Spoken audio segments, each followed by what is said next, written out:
हरे राम राम राम हरे हरे, हरे कृष्ण कृष्ण कृष्ण हरे हरे, हरे राम राम राम हरे हरे, हरे कृष्ण कृष्ण कृष्ण हरे हरे, हरे राम राम राम हरे हरे, हरे कृष्ण कृष्ण कृष्ण हरे हरे। गोविंदा जीवस्मरणं गोविंदा गोविंद। सद्गुरु महाराज की जय। श्रीकांतो मातुलो इस्य जड़ी सौंदा जनकाशंकरो देवः संबंधे पुत्राणं श्रीशैलेश्वरापात्रं जीवत्यादिमानं यतीन्द्रप्राणं वन्दे विजयामातरं मुनिं रामानुजदयापात्रं ज्ञानवैराग्यभूषणं श्रीमद्वेङ्कटनाथार्यो वन्दे वेदान्तदेशिकं लक्ष्मीनाथसमारम्भां नाथयामनमध्यमाम् अस्मदाचार्यपर्यन्तां वन्दे गुरुपरम्परां यो नित्यमच्युतपदाम्बुजयुग्मव्यामोहतस्थैकताय अस्मद्गुरोः भगवतोऽसदेकसिन्धोः रामानुजस्य शरणं प्रपद्ये। मातापिता युवते तनया विभूतिः सर्वं हृदयेमनन्वयानाम् आद्यस्य रत्तुलवदेव कुलाभिरामं श्रीमन्तदग्रीवं प्रणमामि भूषणा पूर्वविचलच्च महदात्मैवत्तनादश्रीवत्विशारपरसेकरयोगिवान् भक्ताङ्गेन भरकालगिरीन्द्रमिश्रान् श्रीमत्मानकुशमणिकुण्डलोऽस्मि नित्यम्। अभिहितविषयान्तरशतारेः उपनिषदामुपगानमात्रबोधः अभिजगुणवशात् तदैकशेषी मधुरकविहृदये ममाभिरस्तु வேறொன்றும் நான் அறியேன் வேதம் தமிழ் செய்த ஆரன் சரகோபன் வன்புது கூறேழு எங்கள் வாழ்வாமின்றேற்றும் மருத கவியார் எம்மை ஆழ்வார் அவரே அரண் சிரேரமா ஒலிகா ஜீவஸ்வனம் கோவிந்த கோவிந்த சத்குரு சுவாமினஹ ஜெய் ஆழ்வார் திருவடிகளே சரணம்.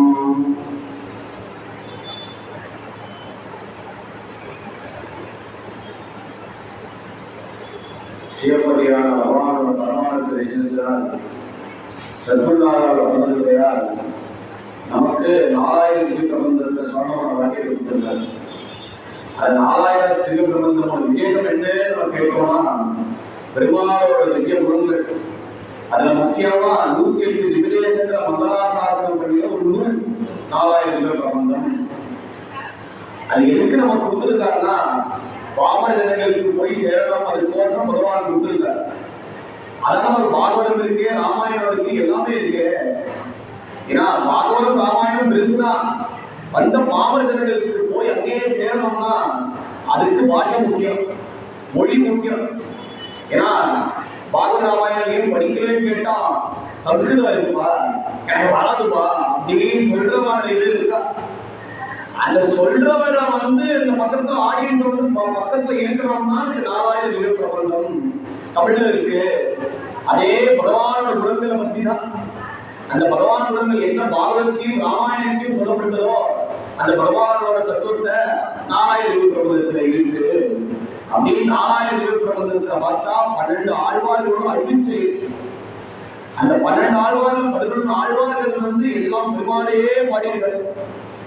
அந்த 11 ஆழ்வார்கள் ஒருவர் தான் எந்த ஆழ்வாரை பார்த்து பெருமாள் தரிசனம் பண்ணினாரோ உட்கார்ந்த இடத்திலேயே பெருமாள் ஓடி டிக்கெட்டு போட்டு தரிசனம் பண்ணல. அந்த ஆழ்வாரோட குணத்தை பற்றி சொல்லப்பட்டதுதான் மதுரகவி ஆழ்வார். இது கன்னிதன் சிறுத்தாவில் 10 ஸ்லோகம் தான். பொதுவா நாச்சியார் திருப்பதி படிக்கணும்னா அதுக்கு சொந்த திருவ 1035 பாசனங்கள் நாச்சியார் நியமிக்கிறார். அப்புறம் நான் திருவாய்மொழின்னு பார்த்தோம்னா வேதத்துக்கே சாரம். அந்த வேதத்துக்கு சாரமான திருவாய்மொழி வந்தா, அது சாமவேதத்துக்கு சாரமான திருவாய்மொழி வந்தா 1000கணக்கான பாசனங்கள் இருக்கு. அந்த 1000கணக்கான பாசனங்கள்ல ஒரு சந்தஸ்ல தான் சொல்லணும். ஏன்னா எப்படி சொல்றேன்னு கேட்டா பெருமாளோட சாற்று வரும்போது அந்த கிரமத்தை பார்த்தா தெரியும். அவ எந்த மீட்டர்ல எந்த சந்தஸ்ல பெருமாளுக்கு நேரம் நின்று பாசனத்தை ஓதுறாரு. அந்த மீட்டர்ல சொன்னாதான் அது பெருமாளுக்கு இது திருப்தியா இருக்கும். அதை காட்டிலும் கோஷ்டியில நம்ம பக்கம் சேர்த்துவா. இல்லைன்னா சரிப்பா நீ படிக்கிற நல்லது, கொஞ்சம் மனசுல படிப்பான். ஏன்னா அவன் மீட்டர்ல தந்தாப்புல கனெக்ட் பண்ணிக்கணும்னா அதுக்கு ஏற்ற ஒரு அபியாசம் தேவைப்படுறது. அந்த அபியாசம் இருந்தாதான் அப்போ வந்து அது கேட்க எல்லாருக்கும் நல்லா இருக்கும். அதுக்கு ஆயிரக்கணக்கான ஸ்லோகங்களை எல்லாத்தையும் மனப்பாடம் பண்றதுக்கு ஒரு பிரயத்தனம் தேவைப்படுறது. அந்த மாதிரி ஒரு பிரயத்தனமும் தேவைப்படலை இருக்கும். அதுக்குதான் ஒரு 10 பாசனம் கண்ணீர் சிரித்தாங்களே போதும். அதுல சொல்றாங்க அபிநீத விஷயார்த்த சதாரே அப்படின்னு நாதமுனிகள் வந்து மதுரகவியாளர்களை பத்தி சொன்னார். அவர் யாரு? ஏன்னா ஒரு நூல் எப்படின்னா அந்த நூலோட ஆத்தர் யாருன்னு தெரிஞ்சுக்கணும். ஒரு புஸ்தகத்தை பப்ளிஷ் பண்றோம், அந்த புஸ்தகத்தை பப்ளிஷ் பண்றச்சே வந்து அந்த புஸ்தகத்து மேல எதனால ஆக்கிரகம் வருது, எதனால முதல்ல அந்த இன்ட்ரெஸ்ட் ஒரு காரணம் என்னன்னு பார்த்தோம்னா அந்த எழுதுறவர், அந்த ஆத்தரோட பேரு, அவர் என்ன படிச்சிருக்கார், அவர் என்ன புத்தகங்களை இயம்பியிருக்கார், என்ன புத்தகங்களை எழுதியிருக்கார், இப்படின்னு அவரோட பயோடேட்டா தேவைப்படுறது. அவர் போட்டோ, அவரோட பயோடேட்டா அது இருந்தாதான் வந்து ஒரு ஆத்தர் அப்படின்னு மதிப்பே ஒரு ரெப்யூட்டட் ஆத்தர், பெஸ்ட் செல்லர் இப்படின்னு போடுறாங்களே, அப்போதான் அந்த மதிப்பு வருது. அதனால இங்க நாதமுனிகள் என்ன பண்றாருன்னா இந்த கலியும் செலுத்தாமல் நூல் காட்டுற முன்னாடி அந்த ஆழ்வார ஸ்துதி பண்றாரு. அவர் யாருன்னா அபிநீத விஷயாந்தர சதாரே உபனிஷதா உபகார மாத்திரபோதா. இந்த முதல் 2 வரி இருக்கு, இந்த முதல் 2 வரியும் நம்மாழ்வார சொல்றாரு. அதுதான் உபனிஷதா உபகார மாத்திரபோதா. உபகாரம்னா அது சாமம்னு பேரு. ஏன்னா பொதுவா ஒரு யஜ்யம் பண்றோம்னா, ஒரு யஜ்யம் பண்றதுச்சே ஓகா அத்வரியும் உத்காத்தான்னு. அந்த உத்காத்தா யாருன்னா யாரு சாமவேதத்தை சொல்றாரோ, யாரு சாமதானம் பண்றாரோ, அதெல்லாம் 4 வேதத்தோட அசோசியேட் தேவைப்படுறது. அவரோட சங்கம் இருந்தாதான் ஒரு வேதத்துப்படி வேள்வி நடக்கும், யஜ்யம் நடக்கும். அந்த சாமதானத்தை வந்து உபனிஷதான் உபகார மாத்திர போதா. அந்த வேதத்துக்கு சொல்லப்பட்ட அந்த சாமவேதத்துக்கு ரெசனேட்டிங்கா, அதுக்கு சமமா, அதுக்கு சாரமா அவர்களுக்கு கொடுத்திருக்காரு. அமிச்ச குணவசாத் கதைக சேஷி, அந்த மதுரகவியா அந்த நம்மாழ்வாரோட கதைக சேஷி, அவர் தவிர வேற யாரும் இல்லை அப்படின்ற பக்தியோட இருக்காரே அந்த குருபக்த. அந்த குருபக்தனான மதுரகவியாக என்ன மதுர கவி உரையே மம ஆவிரஸ்து, அவர் என்னை இதயத்தில் உட்பொருவாக இருக்கட்டும் அப்படின்னு ஒரு பிரார்த்தனையா சொல்றாரு. ஏன்னா மதுரகவி ஆழ்வார் செய்திருந்த பொதுவா வந்து நிறைய பேர் என்ன சர்ச்சை பண்றாருன்னா அவர் பெருமாளை பாடலோ அதனால ஆழ்வார் கோஷம் சேரக்கூடாது அப்படின்னு நிறைய இந்த காலத்து சர்ச்சை நடந்தது. ஏன்னா பொதுவா வந்து பெருமாள் உயர்ந்தவர் தான். ஏன்னா அம்மாழ்வாரே சொல்ற உயர்ந்தவரன் உயர்ந்தவர் அருளினன் எவனவன் அப்படின்னு திருவாய்மொழியில் ஆரம்பிக்கிறார். அவர் உயர்ந்தவர் தான். அந்த உயர்ந்தவரையே யாரு பற்றி கொள்றாரோ அந்த அடியார்கள் பகவானை விட உயர்ந்தவர். ஏன்னா பகவானோ எதுக்கும் வசப்பட மாட்டார், எப்பொழுதும் சர்வதந்திர சுதந்திரா இருக்கார், எப்பொழுதுமே ஃப்ரீயா இருக்காரு. ஏன்னா நம்மளும் என்ன ஏதாவது ஒன்று கட்டுப்பட்டு இருக்கோம். ஏன்னா ஒரு ஆறு தேவைப்படுறது. தனியா நம்ம நினைச்சா கூட வாழ முடியாது. இப்ப சொல்றோமே தனியா வாழணும்பா, தெய்வமா இருக்கணும்பா, ஏதாவது நடந்தா அப்படி தெய்வமா இருக்கணும் அப்படின்னு சொல்றா. அந்த தனிமை எவ்வளவு நாள் இருக்க முடியும்? ஒரு நாள் 2 நாள் அப்படி அதிக வருஷம் இருக்க முடியும். அதுக்கப்புறம் என்ன, ஒரு மனுஷனோட பேசணும்பா, ஒரு மனுஷனோட பேசினாதான் நமக்கு உள்ள மனசுல என்ன இருக்குன்னு அப்பதான் வெளியில பிரதிபலிக்க முடியும்.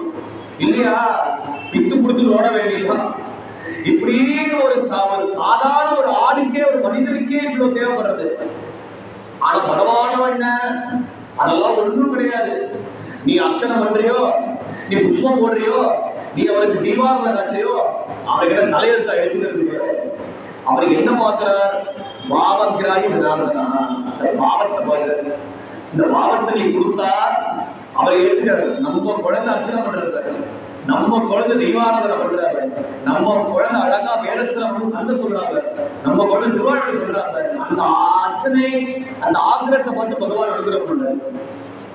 அந்த அனுகிரகத்தினால பகவான் வந்து எல்லாத்தையும் கட்டுப்பட்டார்கள்.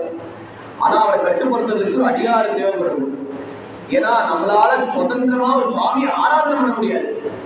சுவாமி ஆராதனை பண்ணணும், ஒரு பூஜை பண்ணணும்னா அதுக்குன்னு வந்து ஒரு கட்டுப்பாடு தேவைப்படுறது. தர்மத்துப்படி வாழணும். நம்ம என்ன தர்மத்துப்படி வாழணுமோ நம்ம கேட்டோம் நமக்கு தான் தெரியும். வெளியில வேணாம் ரொம்ப பக்திமான் சார், நெத்தியில திருமணம் இருக்காரு, நெத்தியில நாமத்தை போட்டிருக்காரு, நெத்தியில முட்டை போட்டிருக்காரு, இவர் வேஷத்துக்கு நான் மரியாதை கொடுக்குறேன் ஆனா இவர் பண்ற பக்திக்கு நான் என்ன சொல்றது இல்லையப்பா, உள்ள என்ன பக்தி பண்றாருன்னு கேட்டா சொல்லவும் முடியாது. அப்படின்னு நம்ம ஏதோ அழகோரையா அதை பக்தி பண்ணிட்டு இருக்கோம். ஆனா அடியார்கள் எப்படின்னா சத்தையா இருக்க, அவன் சத்தையினாலதான் அந்த சத்தையை அனுஷ்டிச்சதுனால நமக்கு வந்து சத்தையை உண்டாகிற. அதனாலதான் அடியார்களுக்கு சரணாகதி பண்ணணும். அதான் அடியார்களோட லட்சணத்தை காட்டுறதுதான் மதுரவை ஆழ்வார். எப்படி ஒரு அடியான பகவத் பக்தன்கிட்ட இப்படி அடிமணிந்து இருக்கணும், அதை காட்டுறதுக்கு தான் மதுரவை ஆழ்வாரோட சரித்திரமே. அது ஆரம்பத்துல முதல் ஸ்லோகத்துல மதுரவை ஆழ்வார் என்ன காட்டுறாருன்னா, முதல் ஸ்லோகத்துல அவரும் பட்டுடை அடியவர் கெளியவன் பிறர்க்கு அறிய வித்தகன் அதையும் ஆரம்பிக்கிறார். அந்த பகவானோட தத்துவத்தை நம்மாழ்வார் திருவாழ்மொழியில சொல்லிட்டே வரார். அப்படி சொல்றச்சே கடைசியில அவர் சமாதியில போயிட்டார். அவரோ எங்க இருக்காருன்னு கேட்டோம்னா, அவரோ சின்ன வயசுல நம்மள மாதிரிலாம் பிறக்கலாரு. நம்ம பிறகுறோம்னா அம்மா 10 மாசம் கர்ப்பத்துல இருக்கிறோம். அந்த 10 மாசம் கர்ப்பத்துல இருக்கச்ச அந்த 10 மாச கர்ப்பம் நம்ம என்ன பண்றோம், நம்மளும் கஷ்டம் கொடுக்குறோம், அந்த அம்மாவும் கஷ்டப்படுவா. அந்த கஷ்டம் பிரசவ வேதனையில அப்போ அந்த குழந்தை உதைக்கும், அந்த அம்மா தவிப்பா. அப்போ உள்ள இருக்கிற அந்த குழந்தைய என்ன வச்சுருக்கோம்னா, பின்னாடி நான் ஏதோ பாவம் பண்ணியிருக்கேன், நான் பூர்வத்துல ஏதோ இருந்திருக்கேன் அப்படின்னு தன்னோட பிளாஷ்பேக்கை ஞாபகம் வச்சுருக்கோம். அப்போ அந்த சமயத்துல என்ன நினைக்கும்னா, பகவானே நான் வெளியே வர வரைக்கும் மரண விடாம இருக்கணும் அப்படின்னு கதறிண்டே அந்த குழந்தை இருக்கும். அப்ப எப்போ சட்டம்னு ஒரு பெரிய பலத்த காத்து அந்த கர்ப்பத்தை ஒரு அடி அடிக்க, அந்த குழந்தை என்ன முன்னாடி என்ன நினைச்சதோ, நான் இருக்கக்கூடாது, நான் அப்படி இருக்கக்கூடாதுன்னு அப்படி கண்டிஷன் போட்டுதோ, அந்த கண்டிஷன் எல்லாம் அக்கு வேற ஆடி வேற எல்லாம் மறந்து போயிடும். வெள்ளம் வரைச்சு ஃப்ரெஷ்ஷா பிறந்துடும். பிறந்த உடனே அந்த குழந்தை முசுலுக்கான சொந்தக்காரா தாயாதிலாம் பாப்பா தட்டுவா. தட்டுறச்சு அந்த குழந்தையோ என்னன்னா அது பரபிரம மாட்டமா இருந்ததுன்னா கஷ்டம், ஏதோ பிரசவம் ஏதோ பிரச்சனையா இருக்குன்னு சொல்லி டிக்ளேர் பண்ணுவா, டிக்ளேர் பண்ணிடுவா. அதனால குழந்தை முசுலோட இருக்கா, அதை பார்க்கறதுக்கு ஒரு தட்டுவா, ஒரு கிள்ளுவா. அந்த கிளின உடனே பார்க்குவான்னு அந்த குழந்தை அழுதா, நமக்கு வரதோ இல்லையோ குழந்தைய அதுக்கு சந்தோஷமா இருக்கு. அப்போதான் அப்பா நம்ம பசங்க பையன் சொல்ல இருக்கானே அப்படின்னு அந்த பாவம் வருது. ஆனா இவரோ எப்படி இருக்காருன்னா, அந்த பிரசவ வழியெல்லாம் தாயார் இருந்துச்சு, வெளியில வர வரைக்கும் பகவானே சொந்தம் பண்றார். நம்ம என்ன வெளியில வந்த உடனே வா வா வான்னு சத்தத்தை சொல்லிட்டே அழுவோம். அந்த குவான என்ன சம்ஸ்கிருத வார்த்தையில எங்க எங்க எங்கே நிம்மதி, எங்கப்பா நிம்மதி அப்படின்னு நம்ம நிம்மதியை கொஸ்டின் மார்க் போட்டு கேட்டுட்டு இருக்கோம்.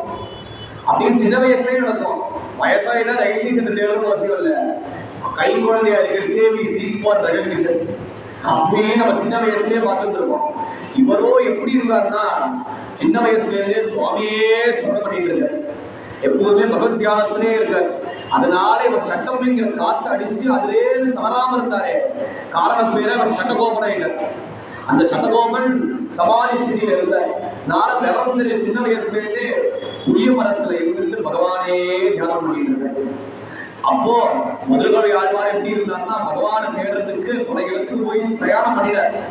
அந்த ஒளியை பார்த்த உடனே அந்த ஒளி மார்க்கதர்சியா இருந்து, பகவான் வேற எங்கேயும் இல்லப்பா, பகவான் திருக்குறுகூர்ல இருக்கார் அப்படின்னு திருக்குறுகூர் வழியா அனுசரிச்சிருந்து நம்மாழ்வாரோட தொகுதி ஐக்கியமானதுக்கு அப்புறம் தான் கருணையில நம்மாழ்வார் மதுரகவியில உபதேசம் பண்ணினார். இல்லைன்னா ஒரு உபதேசம் பண்ண அவசியமும் கிடையாது. அதனால பற்றுடையவன் சொல்லி பாவஸ்தியில போயிட்டார். அவருக்கு என்ன உபதேசம் வேண்டும், அந்த உபதேசம் பண்ற சுவாமியை எழுப்பணும்னா ஏதாவது சுவாமி விஷயம் பேசினாதான் எழுப்புவார், இல்லைன்னா அவர் எழுந்துக்க மாட்டார். ஏன்னா எப்போதுமே பாவஸ்திதியில அவர் இருக்கார்.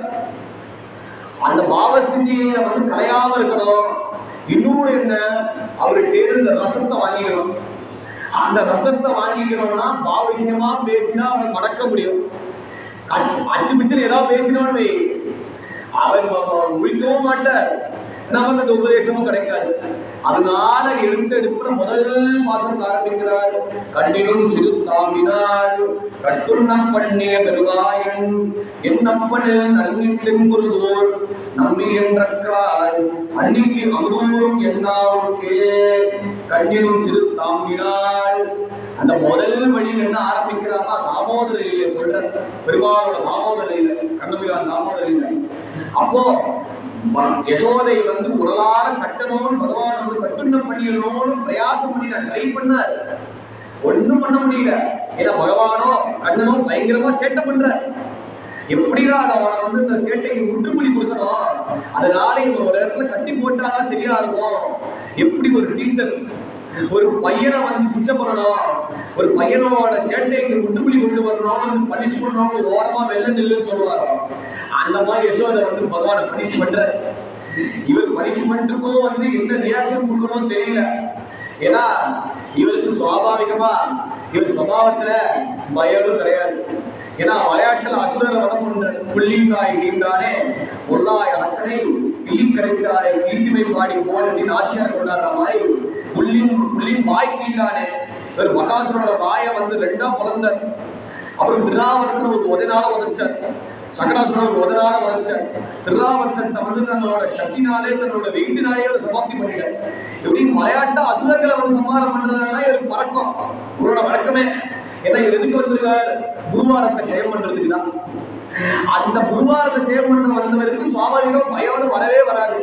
ஆனா இப்போ அம்மா வந்து பயமுறுத்துற, அம்மா வந்து கத்துறா, சிரிச்சுட்டா அதிக விஷயம் நல்லா அது சத்து சத்துவம்.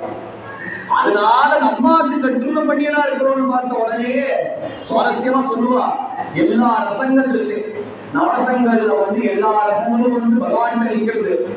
அந்த ஒரு ரசம் என்ன பயம். அந்த பயம் வந்து பகவான் 2 ஸ்டெப்பு 3 ஸ்டெப்பு தள்ளி போறது. அதை பார்த்த பிறகுதான் பார்த்தார், ஓ நவரசங்கள்ல வந்து இதை பார்த்து தள்ளி போறது இவருதான் பயமா அப்படின்னு பார்த்த உடனே பயம் என்ன ஆக்ஷன் பண்றாரோ அதே ஆக்ஷன் பகவான் வந்து யசோதையில பண்ற. அந்த யசோதையை வந்து கட்டினா அந்த கட்டுல வந்து 2 கட்டு தான் முடிச்சிருக்கு. அதான் இவர் 2 அங்குலம், அந்த 2 அங்குலம் முடிச்சிருக்கு. என்ன காட்டுறாருன்னா அந்த ஒரு அங்குலம் என்ன வந்து அகங்காரம், நம்ம உள்ள இருக்கிற ஈகோ.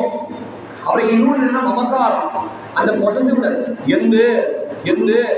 எந்துதான் எல்லாமே நான், என்னோட பொசு என்னோட பொருட்கள் அகங்காரம்னா என்னோட பிரசன்ஸ் இல்லைன்னா அந்த வேலை நடக்காது அப்படிங்கிறது ஒரு திமிரு, நமக்கு மேல இருக்கிற ஒரு பாசிட்டிவ் ப்ரௌட்னஸ்.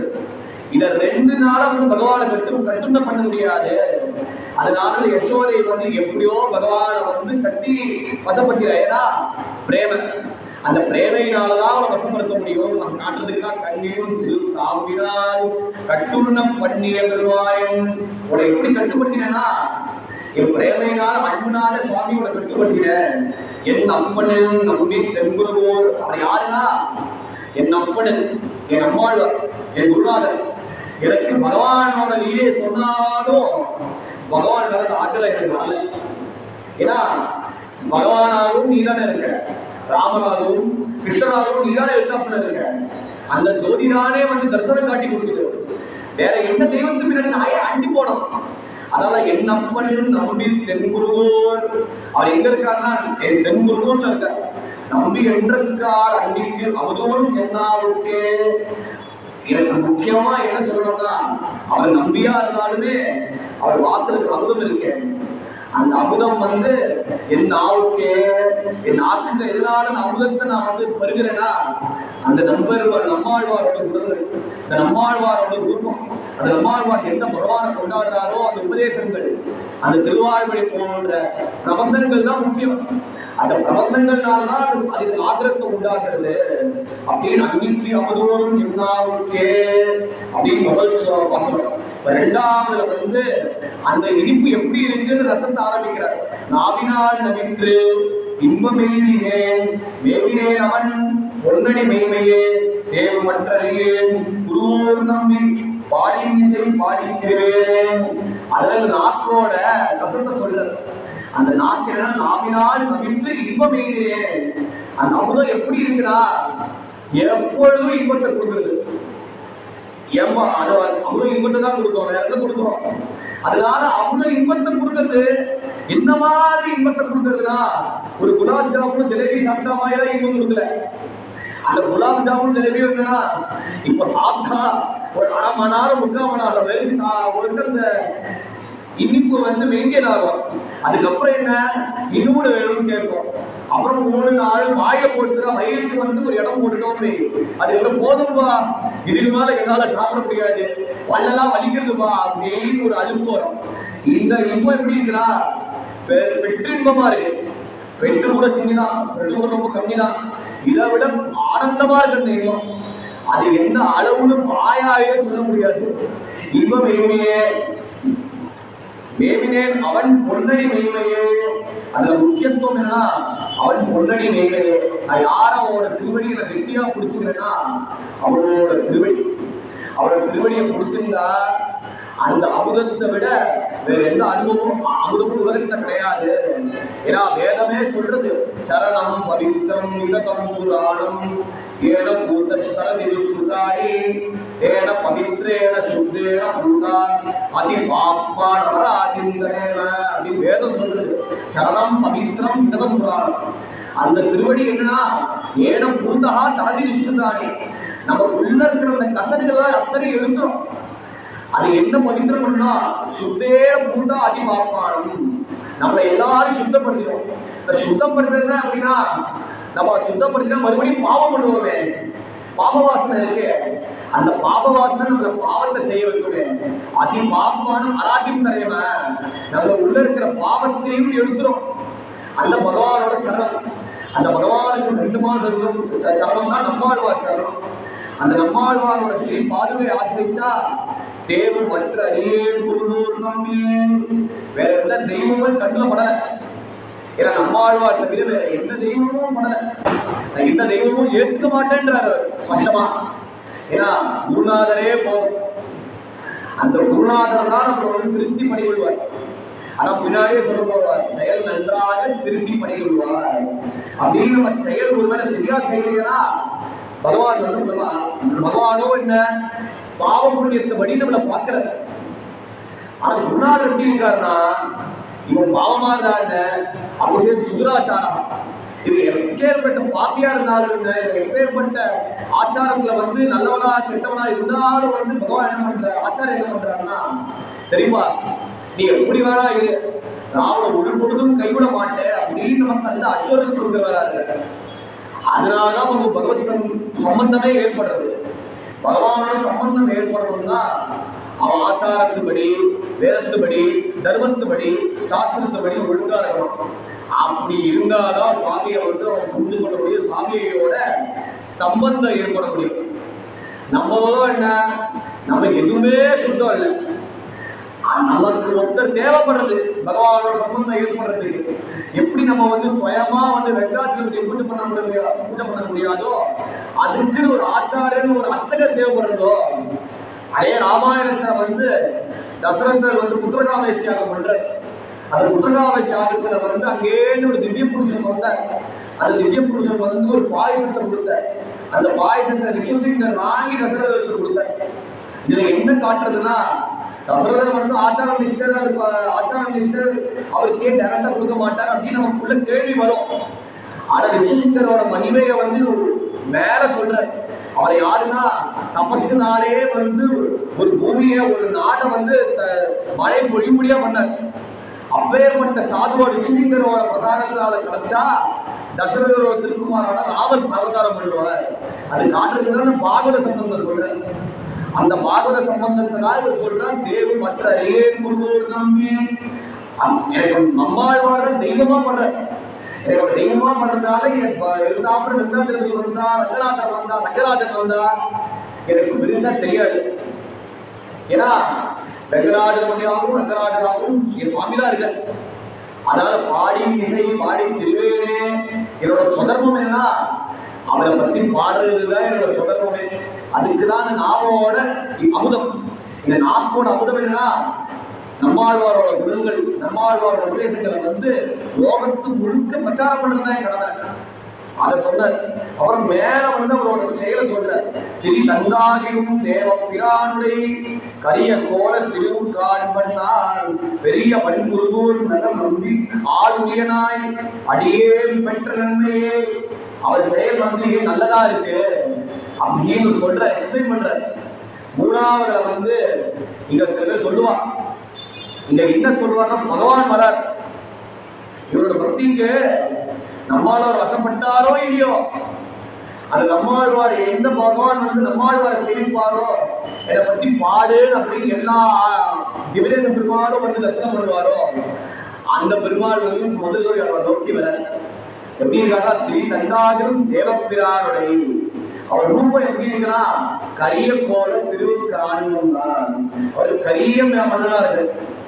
ஆனா பீஷ்ம சொல்றார் திருவமன கமலம் தமாலவர்ணம். அவர் தமான விருட்சத்துல வந்து தமான வர்ணம் வந்து விருட்சம் பிருந்தாவனத்துல தான் இருக்கு. அந்த பிருந்தாவனத்துல வந்து பட்டை எப்படி இருக்குன்னா ரொம்ப கருகருன்னு இருக்கும். அது போலதான் பகவான் இருக்க கரிய போல திருவுக்காணும் தான். அப்படியே கரிய மன்னனா சுவாமி இருக்க. அவர் மறைச்ச எப்படி இருக்காருன்னா அன்போட வர, ஒத்தரா வரல. ஸ்ரீதேவி பூதேவி சமயத்தான் வர. அது வந்தா வந்து என்னோட பாவம் எப்படி இருக்குன்னு கேட்டா என் மனசு ஒத்துக்காது.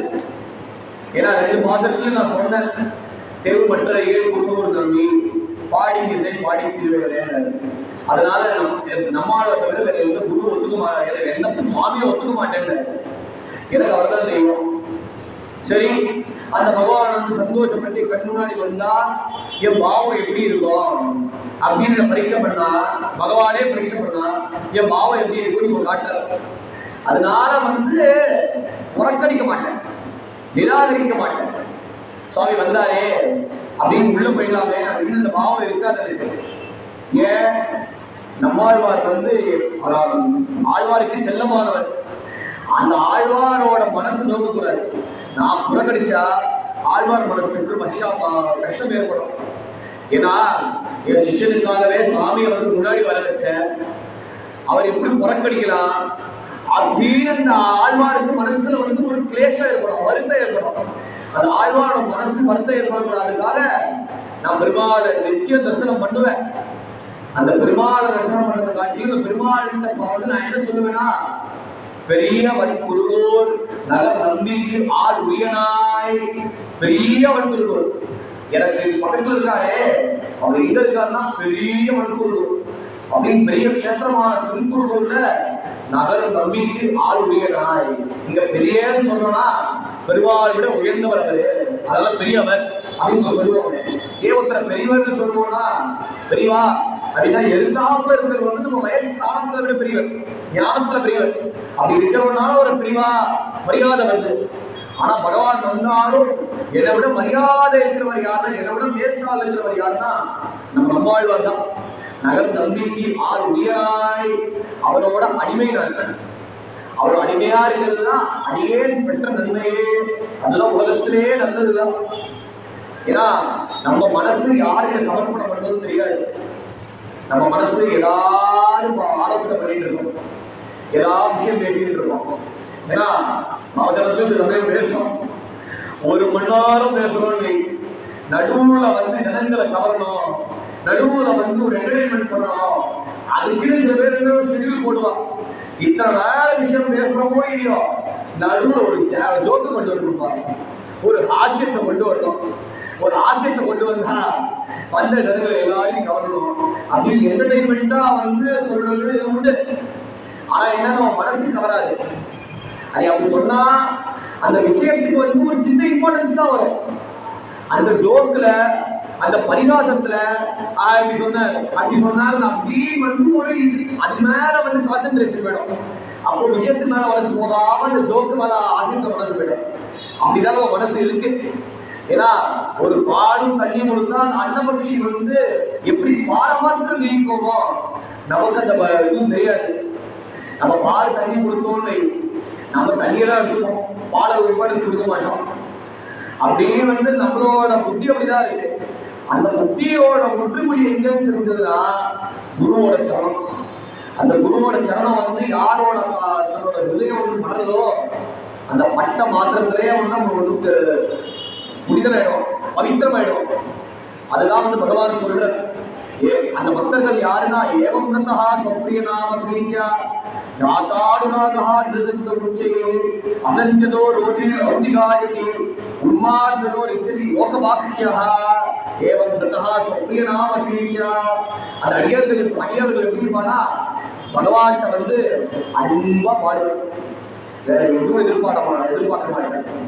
ஏன்னா அவன் பாவம் எப்படி இருக்கிறா, பகவான் நாமத்தை சொல்லியே இருப்பார். நமக்கும் என்ன 10,000 முடிக்கணும், 1 கோடி முடிக்கணும், லட்சம் முடிக்கணும் அப்படின்னு ஒரு உத்வேகம் இருக்கும். இத்தனை உத்வேகத்துல தான் நம்ம வந்து சொல்லிட்டே இருக்கோம். ஏன்னா ஒரு ஆசை இருக்க மாட்டேங்கிறது யாருக்கும். ஒரு ஆசை இருந்தாதான் ஒரு வந்து பகவானோட கதையே சொல்ல முடியும். நமக்கு அந்த ஆசை இல்லை, நம்ம அந்த கணக்கு முடிக்கணும், இந்த கணக்கு முடிக்கணும், இந்த வரவு செலவு எல்லாம் பார்த்துட்டு இருக்கோம். நல்ல ஆடம்பரம் தான் பண்றோம் நம்ம. ஆனா சாதுக்கள் எப்படி இருப்பானா, சாவகாசமா எப்பொழுதும் போல சொல்லிட்டே இருப்பான். பகலா இருக்கட்டும், மிட்டைனா இருக்கட்டும், ராத்திரியா இருக்கட்டும், எப்பொழுதும் போல அவன் பாட்டு சொல்லிட்டு இருப்பான். ஏன்னா அது அவன் மூச்சு வந்து நம்ம கண்ட்ரோலில் விட முடியுமா? இப்போ மூச்சு விடுறதே பெரிய விஷயம். அந்த மூச்சு வந்து காலையில் விடுப்பா, மத்தியானம் விடுப்பா, ஈவினிங் விடுப்பா அப்படின்னு வந்து சொன்னால் எப்படி இருக்கும்? ரொம்ப வியர்டாக தானே இருக்கும். Sounds very weird. அதனால இவன் எப்படி இருப்பான்னா, அந்த நாமா வந்து மூச்சு போல சொல்லிட்டு இருப்பான். சொப்பிரிய நாம கீர்த்தியா ஜாத்தா அனுராகா நிரசித்த உச்சை. எப்போதுமே அனுராகத்தில் இருப்பார். அவன் எந்த அனுராகத்தில் இருப்பான்னா, பகவான் வரலையா, ஒரு தடவை பகவானை பார்த்தா போராதே, புனப்புனாக திரும்ப அந்த சுவாமியை பார்க்கணுமே, அந்த பகவானோட அமுதத்தை வந்து அனுபவிக்கணுமே. அன்னைக்கு அமுதூரும் என்னாவுக்கேன்னு ஆழ்வார் சொன்னாரே ஃபர்ஸ்ட் பாசத்துல, அந்த அமுது வந்து அனுபவிக்கணுமே, பருகணுமே அப்படின்னு இருப்பான். அதனால என்ன, அசந்தியதோ சிரிப்பா. அவ சிரிப்பு எப்படி இருக்குன்னா, ஜோக்குகளை சிரிக்க மாட்டான். அவ தனம் மறந்துட்டு அந்த நிலையில சிரிச்சுட்டு இருப்பா. அசந்தியதோ ரோதிதி அழுவானா எப்படி அழுவார்னா, பொருள் கிடைக்கலையே, மரியாதை கிடைக்கலையே, மானம் கிடைக்கலையே, நம்மதுக்கு அழுவோம். அவர் எதுக்கு அழுவார்? ரோதிதி அந்த பகவானோட கருணையை நினைச்சிட்டே அழுதுருப்பார். எப்படி அர்ஜுனன் அழுதானோ, பகவானோட விஸ்வரூப தர்சனத்தை பார்த்த உடனே அவரால் என்ன பண்ணணும்னு தெரியல. நம புரஷ்டாத் புஷ்டதஸ்தே நமோஸ்தே சர்வதேவ சர்வ அனந்த வீரம் அமித விக்ரமஸ்துவம் சர்வம் சமாப்னோசி ததோசி சர்வஹா அப்படின்னு வந்து எங்க பார்த்தாலுமே, எந்த திக்க பார்த்தாலுமே பகவானோட திவ்யமயமான விஸ்வரூபம். அந்த விஸ்வரூபத்தை பார்த்துட்டே இருந்தார். அதில் வந்தது ஆனந்த பாஷ்பம் தான். அப்படியே ரோதிக்கு நீங்க என்ன சொல்றேன்னா, அந்த பகவானோட ரூபம், அந்த பகவான் ரூபத்தை நினைச்சிட்டு அந்த அனுகிரகத்தை நினைச்சிட்டு அந்த கிருபையை நினைச்சிட்டே அழுதுட்டு இருப்பான். ரௌதி காயத்தி அதை நினைச்சிட்டு பாடுவான். அதை பாடுறச்சே அவன் லோகத்தில் எப்படி இருப்பார்னா, நம்மள மாதிரி நார்மலா இருப்பாரா, நல்லா சட்டை போட்டிருப்பார், நல்லா வந்து வேஷ்டி கட்டியிருப்பார், இப்படின்னு வந்து நல்லா கையில கடிகாரம் கட்டியிருப்பார், அப்புறம் நல்லா கையில வந்து என்னன்னா வந்து தங்க மோதிரம் போட்டிருப்பார், இப்படின்னு நம்மள மாதிரி சொபிஸ்டிகேட்டடா இருக்க மாட்டார். உன்மாததோ பைத்தியம் போல இருப்பார். நித்தியதி லோகபாக்கியா, லோகமே வந்து இவரை துச்சமா நினைக்கும்படியா இருக்கும். இவா ஏன் உண்மத்தனா இருக்காருன்னா, அந்த உண்மத்த நிலையை தான் பகவானுக்கு புரியும், நமக்கு புரியாது. அதனால நம்ம என்ன நினைப்போம், இவாளும் பைத்தியகாரனும் ஒண்ணு அப்படின்னு நம்மளோட துர்தஷ்டம் நம்ம கண்ணு மறைச்சிடும். அந்த பக்தர்களை தான் வந்து சுவாமியை வந்து சொல்றார். அந்த பக்தியை தான் வந்து இவர் சொல்றார். அந்த பக்தியை அப்பேற்பட்ட அடியார்களுக்கு நான் வந்து அடிவடா இருக்கட்டும், அதை காட்டுறதுக்கு தான் அடியேன் பெற்ற நன்மையே, அதுதான் உலகத்துல நன்மை. மேல இப்போ 4வது ஸ்லோகம். நன்மையால் மிக்க நான்மறையாளர்கள் வன்மையாக கருதுவராதலின் அன்னையாய் அத்தனாய் என்னை ஆண்டிடும் தன்மையான் சடகோபன்யன் நம்பியே. அதனால வந்து இப்போ ஆழ்வாருக்கு வந்து நமஸ்காரம் பண்ற முன்னாடி முதல் 3 பாசுரத்துல முதல்ல ஆழ்வாரை எப்படி கட்டுப்படுத்தினார், அந்த ஆழ்வார் யாரு அப்படின்னு அந்த ஆழ்வார் லட்சணத்தை வந்து சொன்னார். 2வதான வந்து ஆழ்வார் தவிர வேற எந்த தெய்வத்தையும் மண்ட மாட்டேன் அப்படின்னு 2வது பாசுரத்துல சொன்னார். இப்போ 3வது வந்து பகவானே நேரம் வந்தா ஆழ்வாருக்கு எடுத்தாப்புல ஆழ்வாரை நான் வேண்டினேன், ஆழ்வாரை வேண்டிச்சு பகவானே நேரம் வந்தா என் பாவம் எப்படி இருக்கும் அப்படின்னு வந்து 3வது பாசுரம். இப்போ 4வது வந்து ஆழ்வாரை பத்தி நமஸ்காரம் பண்ற. அந்த ஆழ்வார் என்ன, நன்மையால் மிக்க நான்மறையாளர்கள். இதுல என்ன ஆரம்பிக்கிறார்னா, மதுரகவி ஆழ்வார் வந்து தான் அனுபவத்தை வந்து தானே திருடி வந்து நமக்கு கொடுக்குற மாதிரி சொல்ற. ஏன்னா வாஸ்தவமா அந்த அனுபவம் வரும்னு படலை. அவர் என்ன காட்டுறாருன்னா, நமக்கு இந்த பாடத்தை காட்டுறாரு. 4வது பாசனம் நன்மையால் மிக்க நான்மறையாளர்கள். நான்மறையாளர்களான வேதம் படிச்சவா இருக்கா. அவன் எப்படி இருக்காருன்னா, நன்மையால் மிக்க உயர்ந்த குணத்தோட இருக்கா. அந்த உயர்ந்த குணம் என்னன்னா, அவள் சமத்தோட இருக்கா. ஏன்னா பகவான் கீதையில லிஸ்ட் போடுற ஞானம் விஞ்ஞானம் ஆஸ்திக்யம் பிரம்ம கர்ம சமாவஜம். இது சொன்னா இதுக்கு டைம் ஆயிடும். அதனால மேலோட்டமா சொல்ற அந்த பிராமணர் குணங்கள் எப்படி இருப்பான்னா எப்பொழுதுமே பொறுமையோட இருப்பான். அவன் வந்து தமம், இன்னொரு தமம்னா வந்து இந்திரியம் வந்து தான் வசத்துல இருப்பான், புலநடக்கத்தோட இருப்பான், சந்தோஷப்படுவான். எதை கண்டாலும் என்ன நிலையில இருந்தாலும் வந்து இன்பமே கும்பமாகிலும் அப்படின்னு அப்பர் பெருமான் இருந்தாரே, அந்த மனசுல இருக்கிற அந்த நிறைவோட இருப்பார். சந்தோஷம் சாந்தி எப்பொழுதுமே மனசுல வந்து ஒரு நிறைவோட இருப்பான், எதுவும் எதிர்பார்க்க மாட்டான், ஒரு பீஸோட இருப்பான். இப்போ நமக்கு பீஸ் எப்படி இருக்குன்னா பீஸ் பீஸா இருக்கு, அப்படியே நமக்கு இப்போ பீசஸ் இருக்கு.